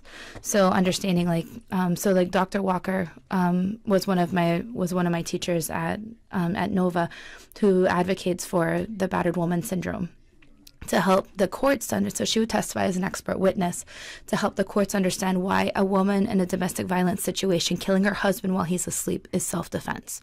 Traditionally, self-defense is you have to be immediately threatened in a lethal way, right? So if they're not coming at you with a gun, it's not self-defense. But her work was groundbreaking in having the courts then understand why a woman in a domestically violent situation is in perpetual danger all the time, and killing her husband while he's sleeping is still an act of self-defense. And so that's one way that psychology has really changed the legal field. And so that's another way that we can interact with the courts as well, through expert testimony, by educating the courts on different aspects of mental health. Well, in the close, I'd like to invite you to maybe share about the upcoming symposium if you wish. But before I do, let's just go back to our connections and rejoin our panelists. Any final closing thoughts, Dr. Lovejoy and Dr. Gallegos, if you wish, and anything else you want to share with our listeners as we close our segment? Yeah, well, I'll just say this. I'm really excited to have this opportunity to work with folks on island, as you say. It's just a real unique opportunity. The town that we live in has a population of 65,000 people. That's the town. If I'm understanding it correctly, I think that Grand Cayman is 65,000 people. Something like that. Is that right? Am I right about that? Well, that's reported numbers that we have, but yeah, certainly your town could. I think that's probably what I told you, because that was the last. Yeah. It's been up and down with COVID, but it's generally about 65. 65,000. Yeah. So the notion that we can bring some of our expertise and work in a collaborative way, and then also kind of cross culturally, and to understand the cultural nuances of a different country. Is just really exciting to me, and so I'm grateful for this opportunity to be able to talk on your radio show. And Dr. Lovejoy, I'll let you have a word from Art. No, I just want to thank you as well. This has been a wonderful opportunity, and it feels very collaborative with regard to the on-island folks and the folks from Connecticut here. Well, thank you. I'm hoping that this discussion helps us as a populace to appreciate just that we leverage resources, in many other sectors, this is another one that would be quite informative and very, very beneficial for our populace. So thanks very much for joining us. Dr. Angelova? Yes, I'd just like to say I hope that we underscored the importance of the legal system working with the mental health system, which eventually will serve the whole psychosocial economic system of Cayman. So I'm hoping that we've reached some people out there that are also interested in doing that. Possible students, who knows, practitioners. That's exactly where I was going with that. This is definitely, I think psychology is such an interesting field, but this is definitely one of the very interesting parts of it, and very important as we've raised. And Cayman has come a long way and is already utilizing these reports, and we definitely appreciate the work the courts are doing. So we're just hoping that we can further help them and further help the community. Indeed. Well, always very grateful, Dr. Borden. Our monthly mental health matters, I think, has served the populace well, has been invaluable, and without question we can see increase in not just the public discussion relative to mental health, but more and more participation, the greater take up and less stigma associated. So our information will be available on my website on drbodden.com. The video will be available on the YouTube channel, and as I said, we're planning a symposium for later on this year. So big things are coming. Indeed. Dr. Angelo, thank you. Thank you. Right. And to our listeners, after the break, we're going to be sharing with you another vein, another topic, but equally engaging. So join us after as we talk about climate policy. Your dream home starts with a vision, and often inspiration is at the heart of that vision. Brand Source Home Gallery's in-house designers are here to help bring your vision to life. Whether you're remodeling or building a new home, Brand Source Home Gallery is your one-stop solution. Explore their kitchen cabinets, sinks, faucets, bath fixtures, tubs, vanities, and more. Let Brand Source's designers help and inspire you with your next project. Call 623-5000 and schedule an appointment with a design expert at Brand Source Home Gallery, Dorsey Drive, Industrial Park, serving Cayman for 50 years. Take some advice from your Aunt Angie. Don't lie on your resume. Because if you say you've got trapeze experience, someone might shoot you out of a cannon and expect you to do a gymnast routine while flying through the air at 82 miles an hour. And just because you want to land on your feet doesn't mean you will. But if you're smart, you'll have CG medical insurance, so you get the best coverage for the price. Get the best coverage for the price. CG Britk. Good like that. All benefits are subject to policy provisions, including eligibility at the time of service. Prevention is key. Is your heart at risk? During the month of June, Baptist Health International is offering special pricing for cardiac CT scan for calcium scoring for just 99 CI to patients at high risk for heart disease, the leading cause of deaths worldwide. You are a candidate if you are 40 to 65 years old and have any of the following risk factors: obesity, current or recent smoker, family history of heart disease, high cholesterol, high blood pressure, or diabetes. To request an appointment or for more information, call 749-3304 or visit baptisthealth.ky. It's big, it's hot, and it's sizzling. Take 25% off all fabrics at Super Stitch Fabrics. 2 days only, Friday, June 23rd and Saturday, June 24th. Fabric for dresses, fabric for skirts, fabric for blouses. Super Stitch even has fabric to cover your chairs and your what's it not. No, me what's it not. It's the biggest fabric clearance of the year, so don't miss it. 25% off all fabrics. Super Stitch, your one-stop household store at 39 Pasador Place, Smith Road, still offering the best prices in town. Call 949-2833 or go to superstitch.com.ky.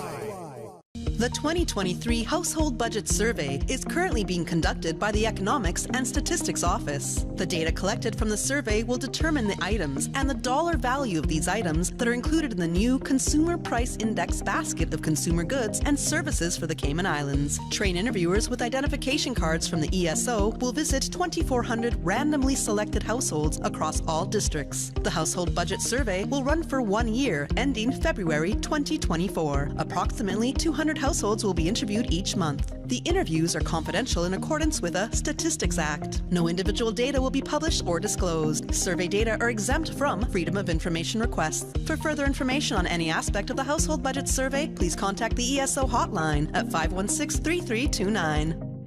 89.9 Radio Cayman helps you to weather the storm during this hurricane season.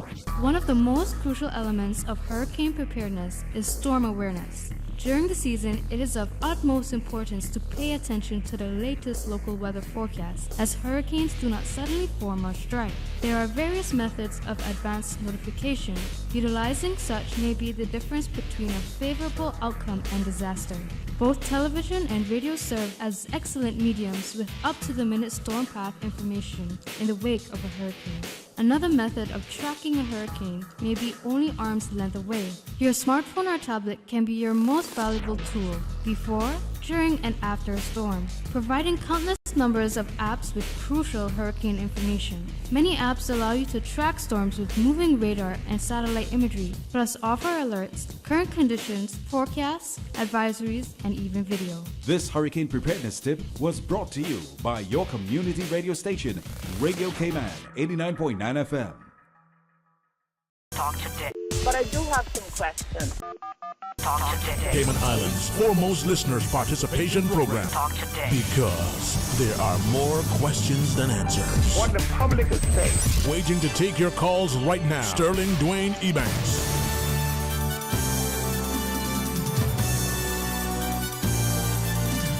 And good afternoon, welcome back. Thanks very much for joining us. And as we get into our discussion on the climate change policy, certainly I want to say again a special thanks to Dr. Alexandra Boyden for our monthly Mental Health Matters show, as we increasingly recognize and respect and truly value the importance of our mental health. And looking at the issue of climate change and the developing climate change policy, once again have the excellent company of Miss Lisa Hurlston. Some of us would have put in another name before that, but we'll leave it for now. Good afternoon, Miss Lisa. Good afternoon, Sterling. Thank you so much for having us again. It's a pleasure. I admire people who not only have a strong intellect and acumen, but people who exude confidence and humility, and who allow us to be able to learn, through their teaching, to observe. So, Mr. John Tibbetts, how are you, sir? Good afternoon. Oh, not bad, not bad. It's a pleasure to be here. All right. And as we look at the unfolding geopolitical landscape, as we look at our own physical landscape, whether we're excited about the pace of development, whether we think it could be faster or otherwise, whether we see the new trees that are blossoming, the redevelopment of certain areas, it's probably unlikely that anyone would suggest that we haven't seen changes, whether we think the weather is hotter or wetter or drier, whether it's here or it is, as we've seen reported in some parts of the world. Mexico, for instance, in the news now, with their challenges, with the simplest and most general of sort of approaches. This is global. It's not just isolated to the bunch of us up Barcas complaining about development. This is an issue. Yes, definitely. I know that just recently we recorded one of the highest temperatures that we've ever recorded in the Cayman Islands. Mm-hmm. So this was during the Legislative Assembly debate, right? Yeah. I kind of look at the climate change in two different contexts. One context is from the meteorological data itself. Mm-hmm. Is the atmosphere, is the globe, are we becoming warmer? Mm-hmm. And there's irrefutable evidence to that fact. Yeah. Okay. Then we can kind of get into the part about what's causing it and stuff like that. But every time scientists have had changes in global climate patterns and what have you, we've gone to ice ages, and when we've gone to our heat, scientists could always look back in retrospect and look at it and go, well, that happened because of this. All right. And I'm going to tell you that all of the normal answers that you have, or all of the players that could produce the global warming that we're having right now, have been looked at and accounted for. Mm-hmm. All right. And it is now down to one matter, and that is man is definitely impacting the climate. With respect, well, is it our arrogance that we think that we, the human species, aren't the ones impacting and affecting, influencing, causing whatever the changes.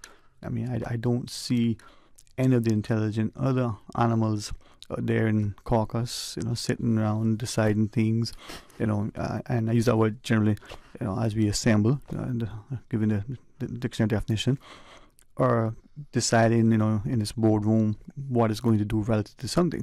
It is us. They're not at the banks securing financing for developments or not. So it is us, right? Ms. Lisa, with that in mind, before I bring Mark into the discussion, not just what is a climate change policy or a climate policy, but why do we need it? What's the aim? I mean, what? We're going to be dead in 100 years and leave it to somebody else. I mean, what's the big deal?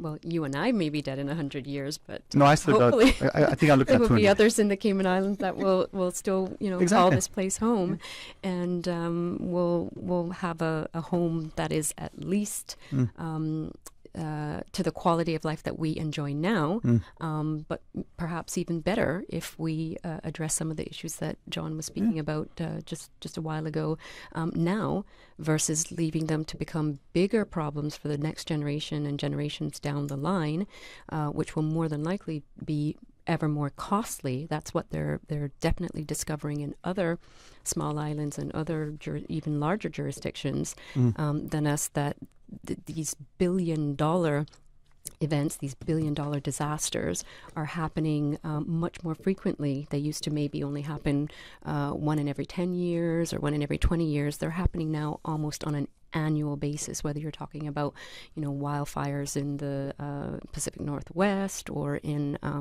Australia, or flooding at another time of year in the Pacific Northwest or in Australia.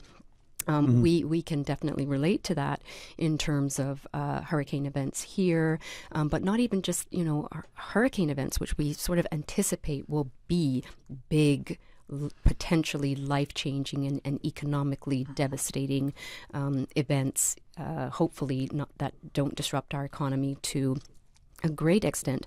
But as John, I'm sure, can attest to, even the annual rainfall events that we have that may be occurring on a less frequent scale, but when it does rain, it's raining heavier in a 24-hour period that's creating ever more issues in terms of flooding for certain communities and certain households on a regular basis that we've seen over, say, the last 10, 20 years.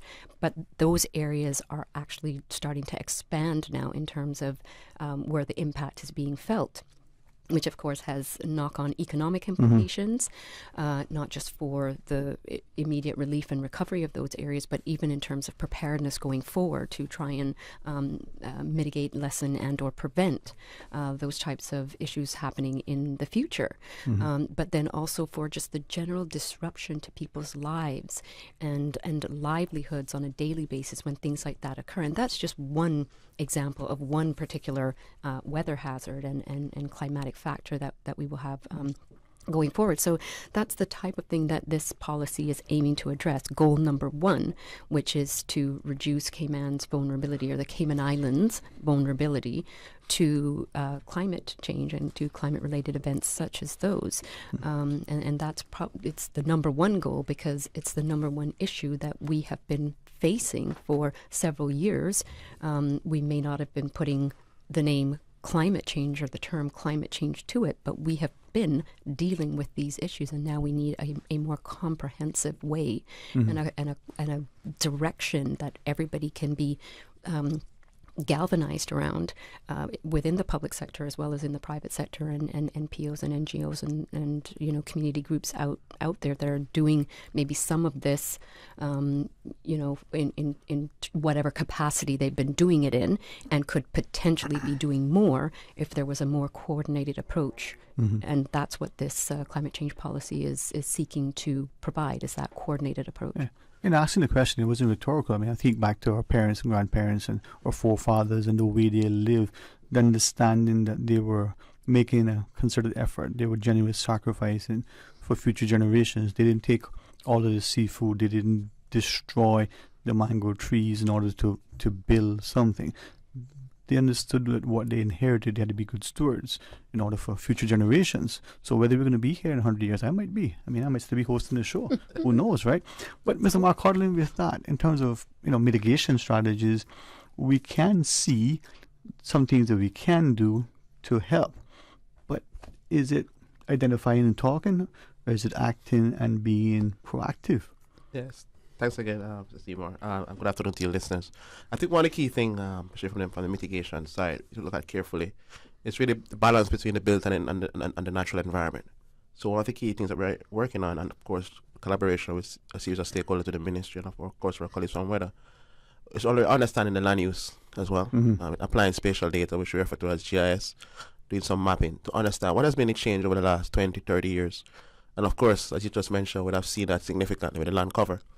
But a big part of that is how do we formulate in terms of what are the best approaches, and the strategy in the policy speaks carefully in terms of, like, for example, speak about green spaces. That's one of the things we're looking at as well. Going green is important. But how do we, there's a big term with the aspects of nature-based solutions. So before, typically we'd have a lot of hard surfaces. What about when we construct our parking lots, to have that able for water to be absorbed, and that sort of stuff. So I think one of the elements that we're looking at carefully is understanding the change over the period. And from those change, we can plan in accordance. So we refer to, oftentimes we have soft engineering, hard engineering skills. From the hard engineering component, you put in looking at doing construction to avoid, area being flooded.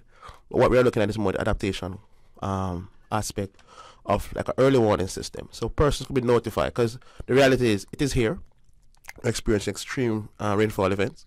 But what we are saying is what systems can we put in place to notify our residents, notify the community, and to enhance and build resilience in the communities. So we have our community groups, and of course, going forward and with this policy, we can actually drive and encourage persons what steps to take, how can we approach it, as an island. So as I listen to you, I mean, we can see the global statistics, we can see the global impact, but sometimes as the individual on a micro level, even as a small island nation, you might think it doesn't matter. So you reference land usage. So this goes beyond more than just rainwater sort of drainage or stormwater management. Is this also true, let's say HMCI and its policies helping to formulate planning legislation and the like? Well, I probably can dovetail it a bit, but from our aspect, even the project we're working on currently, we're looking at implementing flood sensors. So these will be able to basically monitor in terms of water depth. So if we should have extreme rainfall events, and the Department of Planning is a key stakeholder in that initiative, alongside the Department of Environment and the National Roads Authority. So what we're saying is this should be a holistic approach, collaborating with every single entity. It may impact entities directly as well as indirectly, but we are also with schools as well, because it's very important to have that public education component. And once you have our young kids coming up, understanding the impacts, understanding how can we mitigate as well as adapt to climate change, you're building a future which is really driving in towards better understanding. And of course, a critical element to that is the sciences. So you'll find that students will be very interested in understanding the weather, understanding what impacts could be over a period, looking at the climate. So it's very important for us to really start at the ground level and work closely with our stakeholders. And of course, that's one of the initiatives that are working through the ministry as well. If I could, come back around the table, Mr. Tibbetts, through you as Director General for our National Weather Service. I probably have it a little bit easier than most because I have almost a limitless resource in terms of people who would share their weather knowledge with me from the, and then like just recently, I think some of the weather systems will form. I may have heard somewhere in the background and in one of the media outlets that, this is unusual for this time of year. And that may spark a discussion. Unusual? Talk to me about that. And there may be a supplementary permitted. Maybe you're talking about Brett and Cindy. Do we want to give them names, man? Those little things out there? Okay. Well, the National Hurricane Center did that for us. Okay. So okay. But from the Weather Service's point of view, when we're looking at climatologically where we expect hurricanes and tropical storms to form this time of year, it's generally speaking in the Gulf of Mexico and Western Caribbean. And the basic reasoning for that is twofold. Number one, low wind shear in these areas, but also scalding hot water. Seawater temperatures are really high in these areas. And now, what all of a sudden this year, now we're looking out east of the Caribbean, and the pattern out there right now looks like the pattern you would expect in the month of August or something like that. Okay. And so you question, well, why are you getting systems forming out in the middle of the Atlantic Ocean? Is it possible that the Atlantic Ocean may be a bit warmer than normal, and therefore provides the energy for these systems to form? Certainly it is, I would suspect, one of the factors involved in it. There are other factors involved in it, like some of the regional patterns and patterns that come in year in and year out rather than on a long-term basis.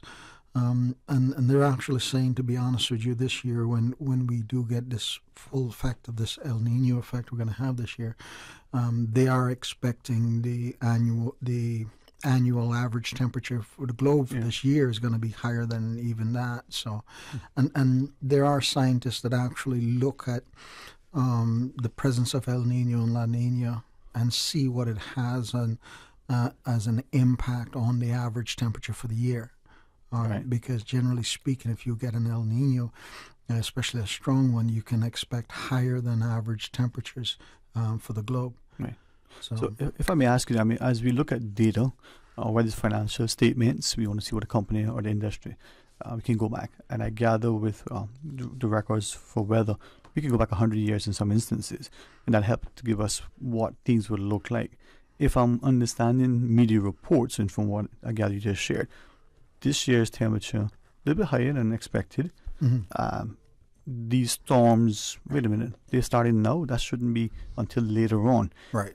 Will that mean that we'll need another decade or 10 in order to have data to be able to see, as we do a sort of serious analysis, or can we have enough to be able to extrapolate and make projections?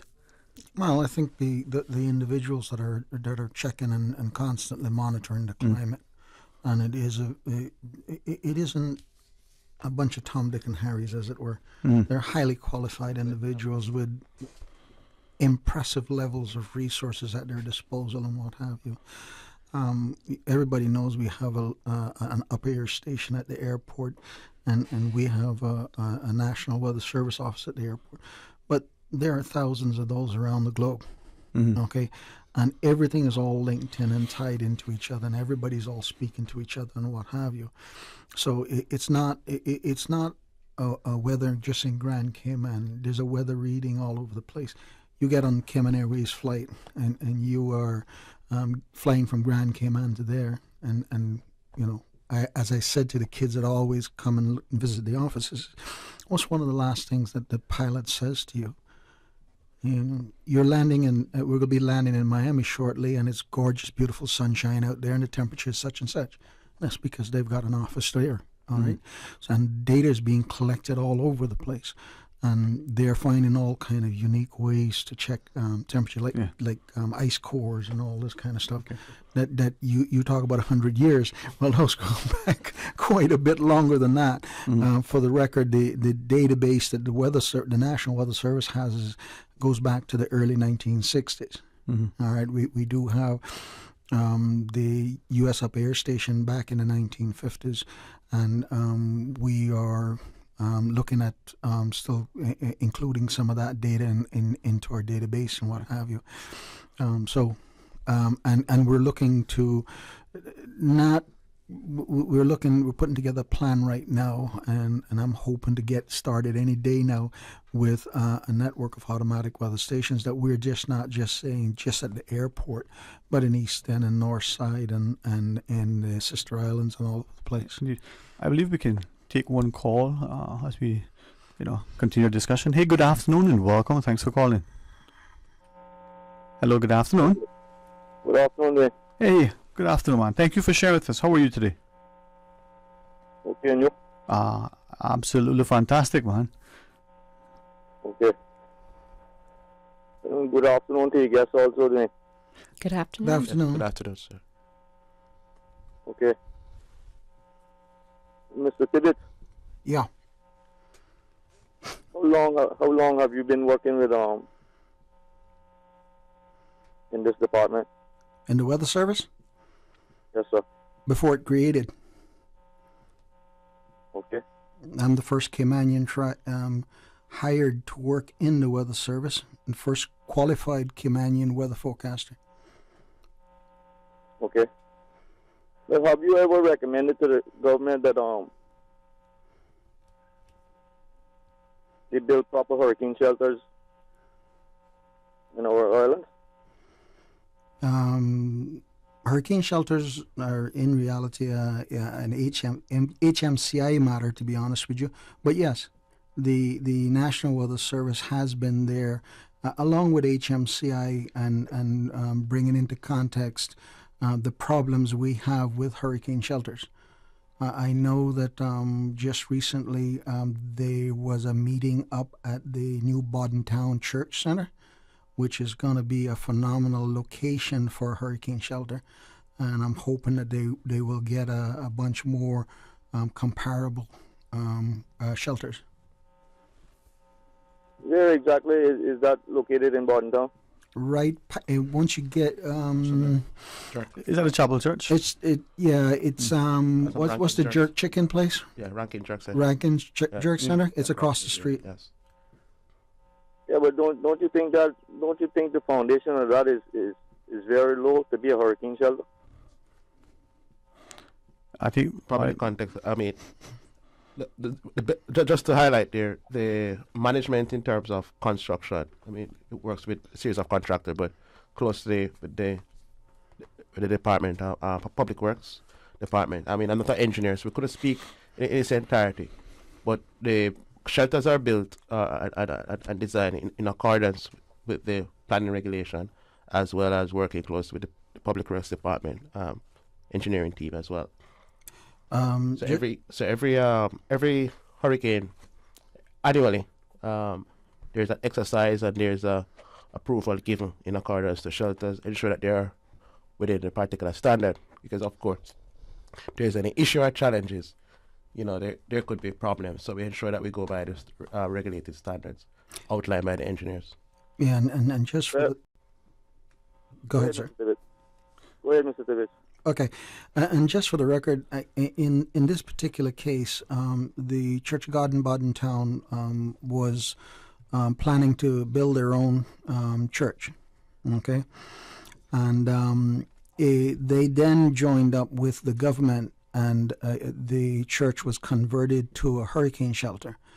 So what ended up happening is that the planning section in government and public works and what have you all got together and ensured that that facility is all ready for a Cat 5 hurricane.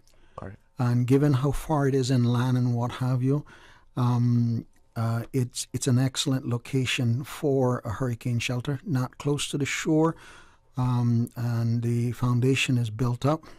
So I think you have an excellent hurricane shelter. Well, as a Caymanian, I think the government needs to do better. Because sending especially old people and children into these types of shelters, and I'm hoping you all do, that you all have life vests in those shelters available. Yes, we do. Actually, yes, that's one of the plans we have in place as well. Correct, we do. Okay, but the government needs to do better. And you all know that too. These shelters aren't the shelters that we really need here in the Cayman Islands. You all know that for a fact. I mean, global warming is getting worse. We're 3 feet below sea level. The National Hurricane Center in Miami has said Cayman is a bullseye for hurricanes in the Caribbean.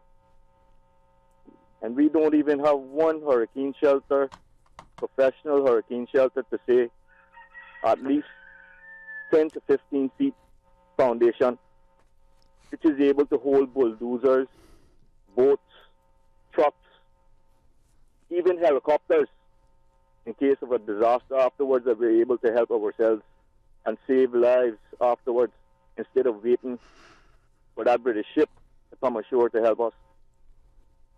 The government needs to do better. The Auditor General has said when the PPM government was in control, and when it comes to concessions, Caymanians have nothing to show for it. And I know there has to be over $1 billion worth of concessions given out by now. That means we could have had a hurricane shelter in every district in the Cayman Islands by now in order to hold at least 700 people. Let me ask you a question, Mr. Tibbetts. Are you afraid to recommend these types of things? As I said to you before, I think the recommendations have always been there, sir. Yeah. It's the political will that is, and the proper plan of what we want to accomplish is not there. Yeah, appreciate it. And this is maybe perhaps Ms. Lisa when we come back. And thank you very much, my friend, for the call. This discussion of the challenge. But Mr. Tibbetts? Could I just one little thing with regards to him, and that was with regards to what the National Hurricane Center said and what the climate experts look at in terms of the bullseye on Cayman. Okay. The Northwest Caribbean and Gulf of Mexico in particular hold a rather sizable amount of the Category 5 storms that form in the Atlantic Basin. The Atlantic Basin is a good size. Okay, we don't see a lot of Category 5 storms coming through the Eastern Caribbean or out in the middle of the ocean and stuff like that. And by the time they get up to Bermuda, they've weakened and stuff like that. So when you're talking about the bullseye on Cayman, it's not a tropical depression bullseye. It's not a tropical storm bullseye. It's a Cat 5 hurricane bullseye. And somehow, this little small island that we call home, set of islands that we call home, we've missed all the Category 5 hurricanes. Okay? It's coming. Don't know when. I just know it will come.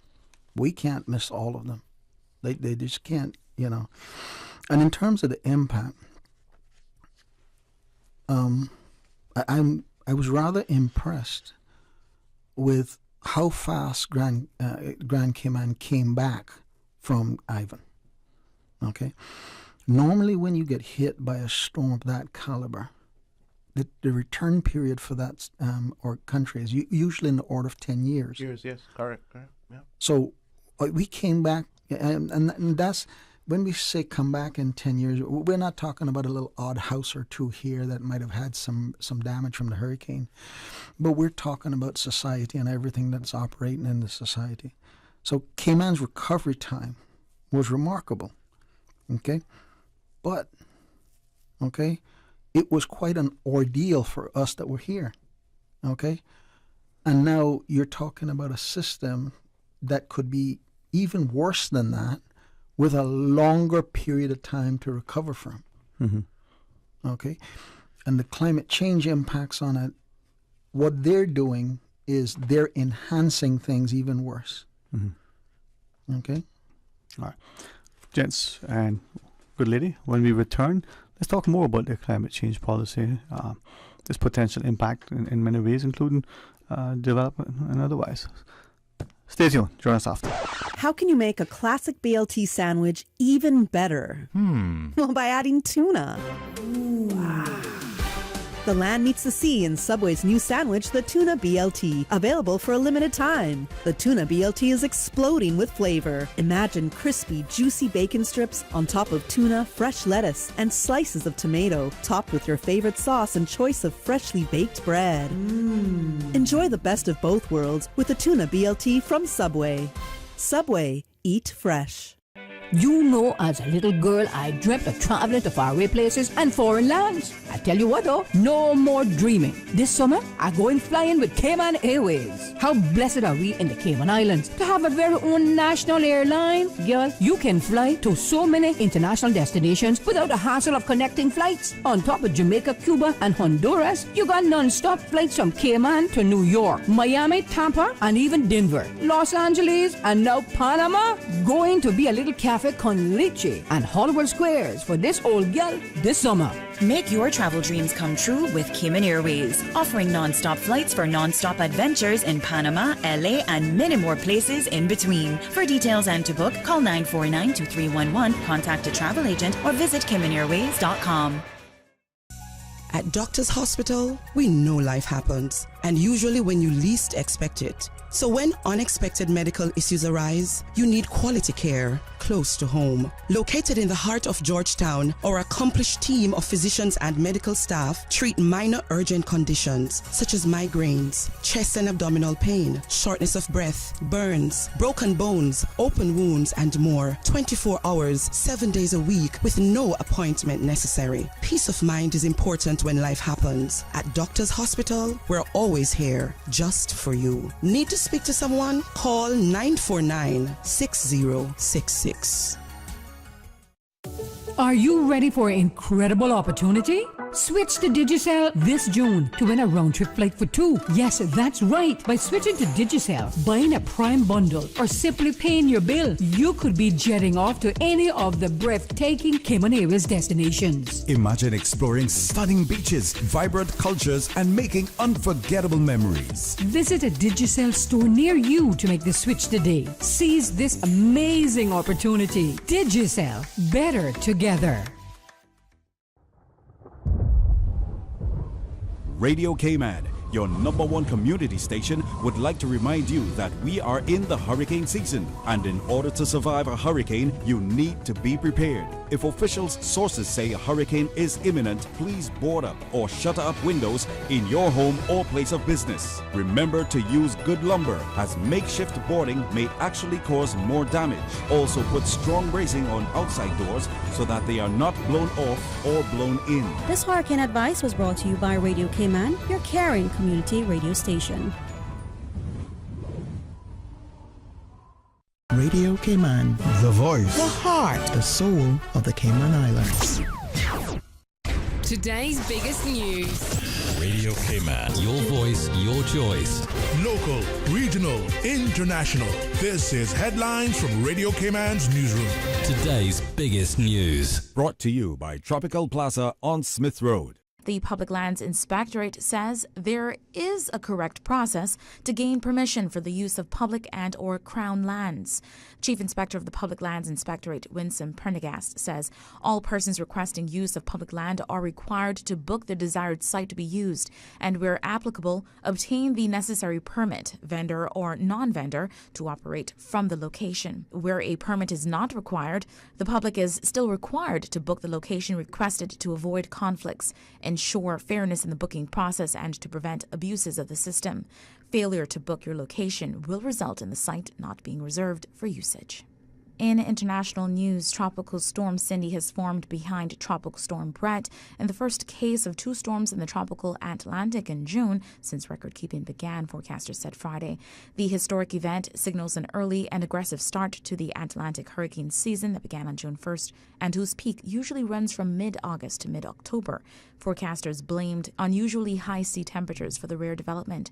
Cindy is expected to remain a tropical storm as it heads northeast into open waters. And about 7.5 million singing and swimming baby shark bath toys are being recalled after multiple impalements, lacerations, and puncture wounds were reported in children playing with them. 12 injuries have already been reported after children sat or fell on the now recalled products. 9 of these impalements, lacerations, and puncture wounds required stitches or medical attention, according to a Thursday release from the U.S. Consumer Protect Safety Commission. Those are your latest headlines. I'm Shana Gallego. Today's biggest news. Radio Cayman, your voice, your choice. Local, regional, international. This is Headlines from Radio Cayman's newsroom. Today's biggest news. Brought to you by Tropical Plaza on Smith Road. You know you've dreamed of that Mercedes, the smooth leather, the style, luxury that feels so good. Ooh la la. with the prestigious 2023 Mercedes-Benz GLA 200 up for grabs in this year's Lions Club of Grand Cayman Benzorama fundraiser. This is your chance to make that dream come true. Tickets are $25 for one, 3 for $65, or 5 for $100. Benzorama fundraiser tickets are available with Lions Club members at various sales outlets. The Lions Club of Grand Cayman Benzorama fundraiser supports numerous community initiatives, include sightseeing, Christmas deliveries, restoration, and social services. Freedom, Cayman Brack. Freedom, Little Cayman. Soft breezes, blue waters, no traffic. Unwind and rejuvenate your mind, body, and soul. Sister Island Staycations, a taste of freedom. Discover all that our sister islands have to offer. They say variety is the spice of life. And that's why at Subway, we're introducing the new Boneless Hot Sub. Say what? The premium sub brings new ingredients like spicy breaded boneless chicken, French's crispy fried onions, and buffalo wing sauce, bringing a zesty and flavorful experience with every bite. Add some of your favorite veggies, cheese, and ranch sauce of your choice of freshly baked bread for the ultimate boneless hot sub. For a little spice in your life, try the new boneless hot sub from Subway. So good and tasty. And make it a meal with a drink and chips or cookies. Subway. Eat fresh. You know, as a little girl, I dreamt of traveling to faraway places and foreign lands. I tell you what though, no more dreaming. This summer, I'm going flying with Cayman Airways. How blessed are we in the Cayman Islands to have a very own national airline? Girl, you can fly to so many international destinations without the hassle of connecting flights. On top of Jamaica, Cuba, and Honduras, you got non-stop flights from Cayman to New York, Miami, Tampa, and even Denver, Los Angeles, and now Panama. Going to be a little cafe con leche and Hollywood Squares for this old gal this summer. Make your travel dreams come true with Cayman Airways, offering non-stop flights for non-stop adventures in Panama, LA, and many more places in between. For details and to book, call 949-2311, contact a travel agent, or visit CaymanAirways.com. Why replace when you can respray? At Granite Express Cayman, we can completely transform your old kitchen cabinets with a fresh kitchen respray for just a fraction of the cost of buying new ones. Big news! Our summer special promo is here. We are offering kitchen countertop specials up to 50 square feet installed for only $1,595 CI for granite and $1,895 for quartz. We can make your dream kitchen come true and at a price to suit all budgets. Call 922-0424 for a free estimate, friendly service, fast installation. Hurry! Limited time only while supplies last. Visit graniteexpresscayman.com. The offices of dermatologist Dr. Wayne Porter will be taking appointments from June 19th to the 24th at his Crew Road Clinic. Appointment slots are limited. Whether you're seeking advanced skincare, Botox, filler, cosmetic skin enhancements, or simply looking to reduce wrinkles, Dr. Porter offers a full-service dermatology and dermatological surgery practice. For more information, email dr.portercayman@gmail.com or call 946-9020 to book your appointment today. That's 946-9020. It's big, it's hot, and it's sizzling. Take 25% off all fabrics at Super Stitch Fabrics. 2 days only, Friday, June 23rd and Saturday, June 24th. Fabric for dresses, fabric for skirts, fabric for blouses. Super Stitch even has fabric to cover your chairs and your what's it not. No, me what's it not. It's the biggest fabric clearance of the year, so don't miss it. 25% off all fabrics. Super Stitch, your one-stop household store at 39 Pasador Place, Smith Road. Still offering the best prices in town. Call 949-2833 or go to superstitch.com.ky. Talk today. But I do have some questions. Talk today. Cayman Islands' foremost listeners' participation program. Talk today. Because there are more questions than answers. What the public is saying. Waiting to take your calls right now. Sterling Dwayne Ebanks.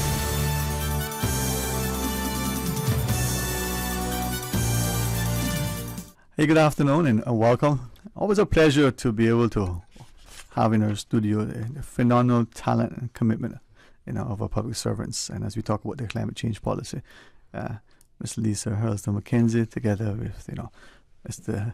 John Tibbetts, our Director General over at the National Weather Service. Mr. Tibbetts?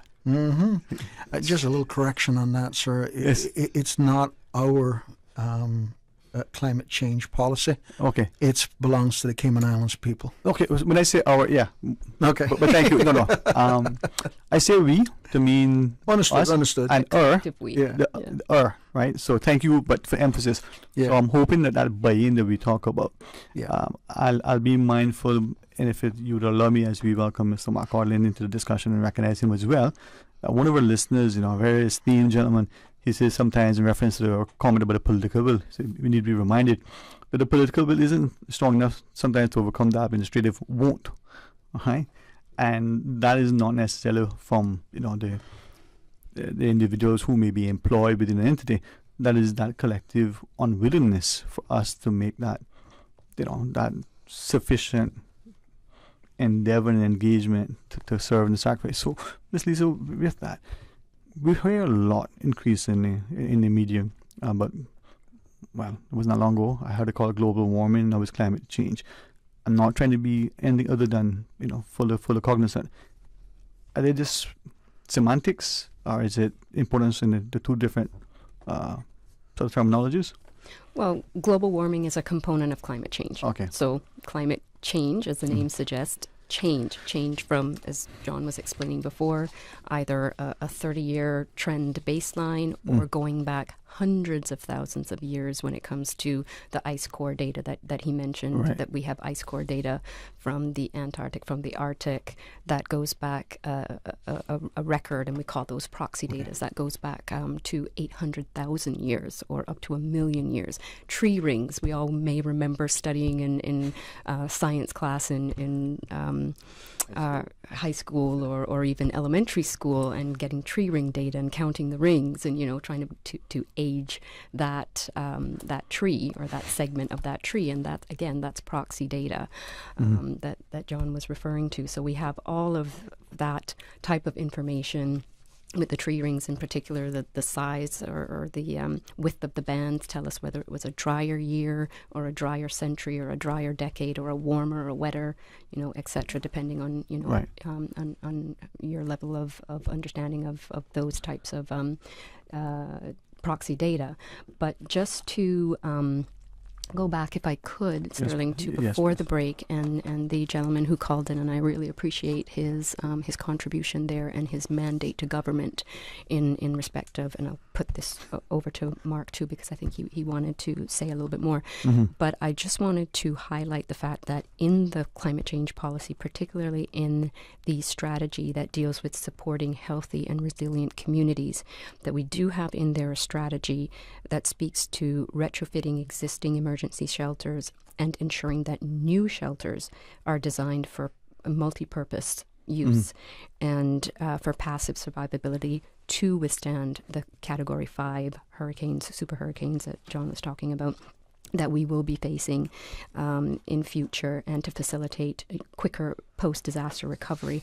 We also have another strategy in there that deals with developing this whole concept of resilience roadmaps for all 3 islands, not just Grand Cayman, but for all 3 islands. That speaks to working in partnership with some of the groups that Mark mentioned before, the community emergency response teams and district councils and so forth, to ensure that the resiliency roadmaps that are developed are actually implemented in the way that we need them to be.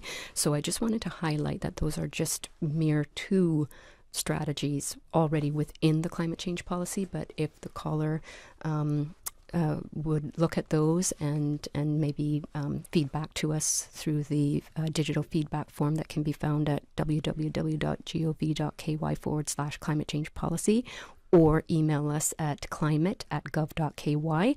That's another way to feedback to us on what they think of the policy if it doesn't go far enough in certain respects, or even if they do support, for example, the 2 strategies that I just read out, but may want to give us some further ideas, like the suggestion of helipads, helipads and so forth in certain locations around the islands at specific critical bits of infrastructure like hurricane shelters or emergency shelters, then that may not necessarily come into play in this higher level strategy, but it may be something that we can then put into the implementation plan, which goes along with the strategy. So I'll just thank you. say that and pass it over to Mark. And just to add to that as well, I mean, one of the key initiatives, and even this week we had some outreach with caregivers. What's very important is our vulnerable groups, the elderly, of course, children. And of course, what we try to do within the shelter is ensure that, we're able to provide for the elderly and support them as well. I know the team is working very hard at hazard management, including work with the Department of Family Services on this initiative. So that's very key and critical. And within the policy, it speaks to the vulnerable groups as well. So I think what we need to understand clearly is that within the policy, it sets that broad framework, but there are different elements as entities, both agency and both the National Weather Service would undertake in terms of various initiatives to accomplish this goal. Indeed. Ms. Lisa, if it's okay to ask, I certainly would like to know as we close our discussion, to get nearer to that, and opportunities for more public participation, but many people look at the cost, the financial cost, and then the societal / economic cost of doing and not doing.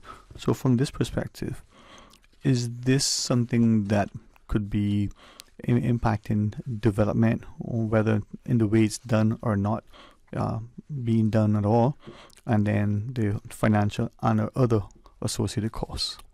Well, yeah, thank you for that. I think what the messaging that we've been saying to people for several years now, not just since we've been undertaking this policy development, is that climate change is here. It's here to stay. We have to address it. If we don't, we know the costs of inaction is going to become even greater down the road. Why would we want to put ourselves in that position as a country, as a government? Communities, particularly the vulnerable communities that Mark just referenced, and there's several others. Study going on right now in terms of minimum wage and understanding our vulnerability line and even to a certain extent our poverty line that we did several years ago under the National Assessment of Living Conditions Study. That all plays into it when we talk about the cost of not doing something, but also the cost of doing something and what it could mean for these additional groups that need assistance, and particularly that assistance that may come from government. But yes, I mean, it is fair to say that some of the types of measures that we might be looking at, for example, from the developer community and that sector, might be things that they probably are already thinking about and are already looking at in terms of pilings and going deeper into bedrock in order to ensure that they're building on a firm foundation, moving their buildings further from the exposed shoreline, which may even be eroding. So these are things that I'm sure the development community, the architects and engineers that they're working with are already looking at and already grappling with certain parts, particularly in certain parts of the island, and trying to understand, how they can reduce the risk of their investments, because we build buildings for the most part nowadays to have a lifetime of 50, 60, 70 years, unless we're in the job of tearing them down and continuously rebuilding. But we want to ensure that those structures are safe, and that's pretty much what this climate change policy is all about. It's geared towards the safety and the resiliency of our people, of our communities, of our economic sectors, so that we can have a sustained and healthy quality of life that we've come to know and love for this and many generations into the future. So the cost is going to be one way or the other. It's either going to be here and now, or it's going to be later on. Those costs may not be something that we can absorb as a government, as a country, And we may not have the safety nets that we've become accustomed to in terms of insurance instruments, Yes. always there in the places that we need them, either in terms of the coastal assets that we have at risk or that we may continue to put at risk, or even in other areas that we think are less vulnerable, but may not necessarily be so until we complete all the wonderful work of the multi-hazard risk assessments, which include climate risk assessments and identifying our vulnerable areas, mapping them accordingly, and seeing what types of development standards, development regulations we might have to put in place in some of these very specific areas that deal with things like coastal setbacks, that deal with things like ground floor elevation and how high we really need to be building, but not just in terms of new builds, but in terms of even urban infill, and what may a new building next to an older structure that is not yet ready for redevelopment or tear down, or people are not willing to, be relocated because, they have that sense of place built in. Of course, that's how community and sense of community is built and maintained. So we need to think about these things very carefully, not necessarily in a rushed manner, but because we do have this issue as an ever increasing pressing pressure on us, collective us, we need to start thinking and acting now. And hence this policy, and hence the, why we continue to come onto your show, thank you very much, and implore people to take a look at it, download it from gov.ky/climate change policy, feedback to us, the digital feedback form that you can click on when you go to the bottom of that page, or email us at climate@gov.ky. We want to hear your feedback before the 30th of June. We've closed out all the public meetings now. We did public meetings in all three islands, 7 districts, and we've had social media posts, 27,000 odd impressions, 400 odd clicks. We've had recorded sessions of the presentation that we would have given in the districts available to the public on the website and on our social media for the ministry. We are still in the throes of focus group meetings with sector specific people and specific stakeholders.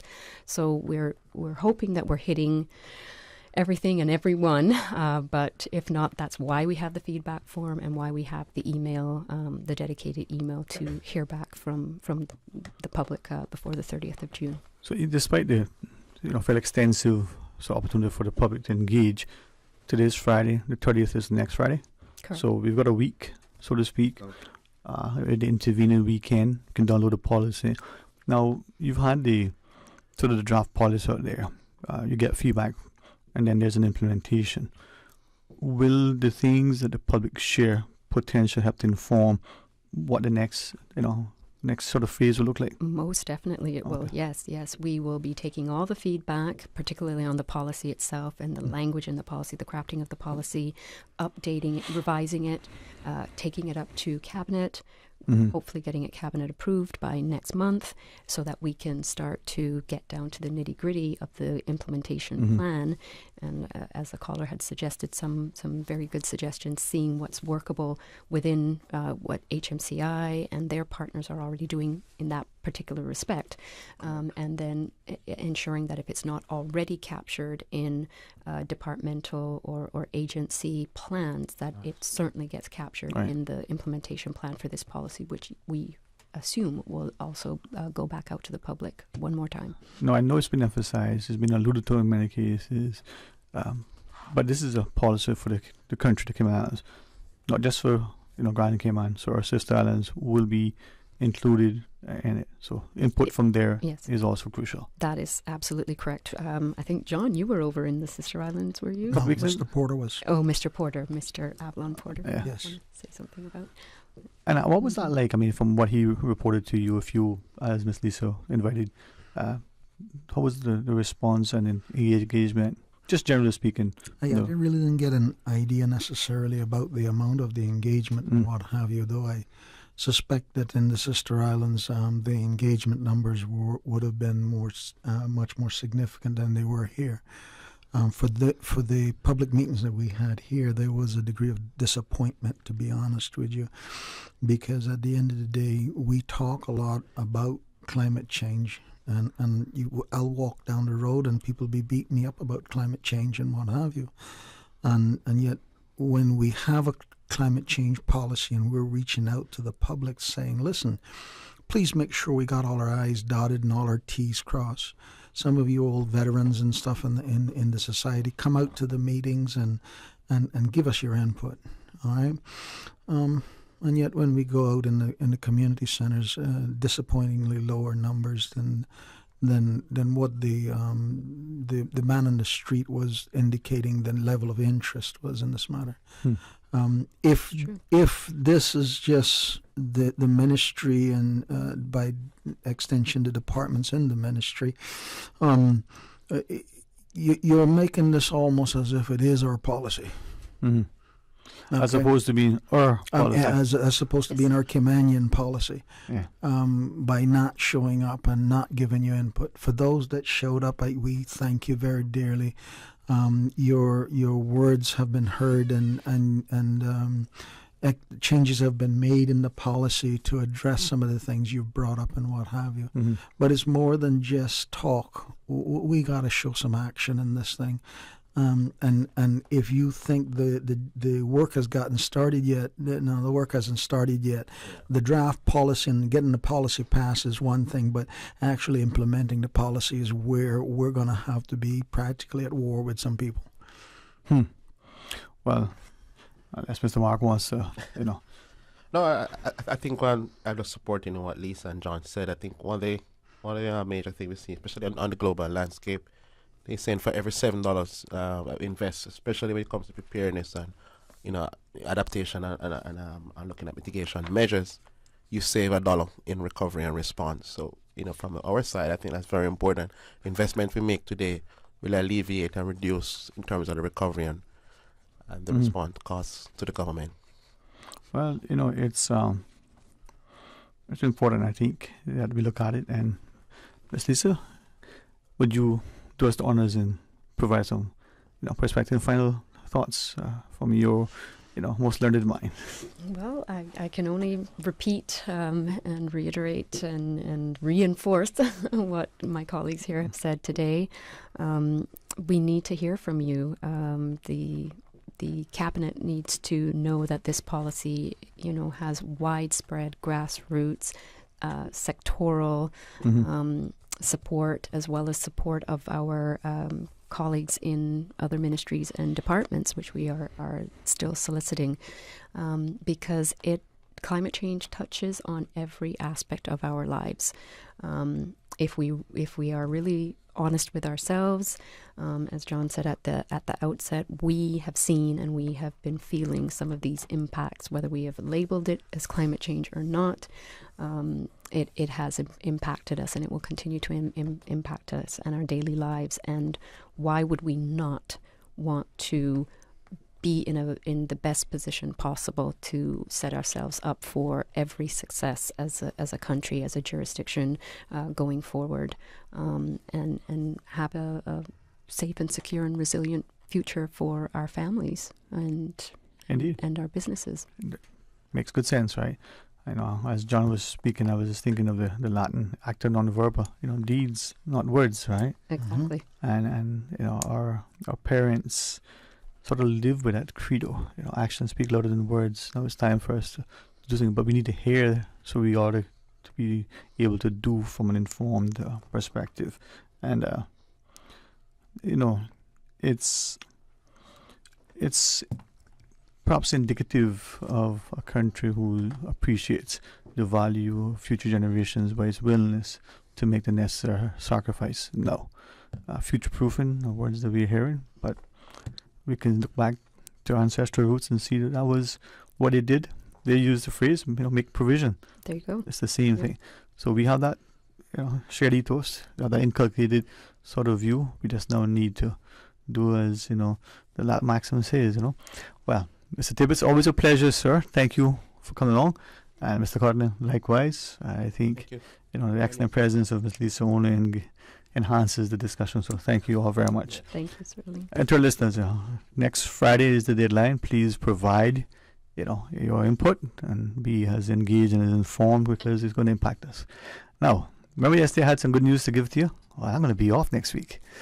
I'll tell you about it later, but I'll be off for 2 weeks, so thank you for allowing me to take that much anticipated, hiatus. Right, Mr. Tibbetts? I don't remember seeing the application form. That's okay, sir. I carefully and quietly had my team, submit the request under pseudonym. It was vetted and approved, and then later, it was sanctioned publicly. It's always an honor. I'm gonna miss everybody, but I will be, God's willing, returning on the 10th of July. And between West End and East End, I may find myself, traversing the pass. I may not lay under the covers till late, but I may not only bunks within the North South. But God's willing, I will enjoy it. So, if you see me misbehaving, just remember to check a song. It wasn't me. It's going to be fun. Please join Mr. Outcome in the morning. For the record, Kathy will take over the reins for a couple of days and others will fill in. And I'm glad to be, gone but not forgotten. But hopefully I get off as often as I want. Be blessed. Talk Today is brought to you by Subway, open 24 hours in Countryside, Anderson Square in Georgetown, and Centennial Towers in West Bay. And by the Ministry of District Administration, Tourism and Transport. Explore your history, explore your land, explore your sister islands. And Cayman Airways. Call them on 949-2311 to book your nonstop flights to Los Angeles and Panama.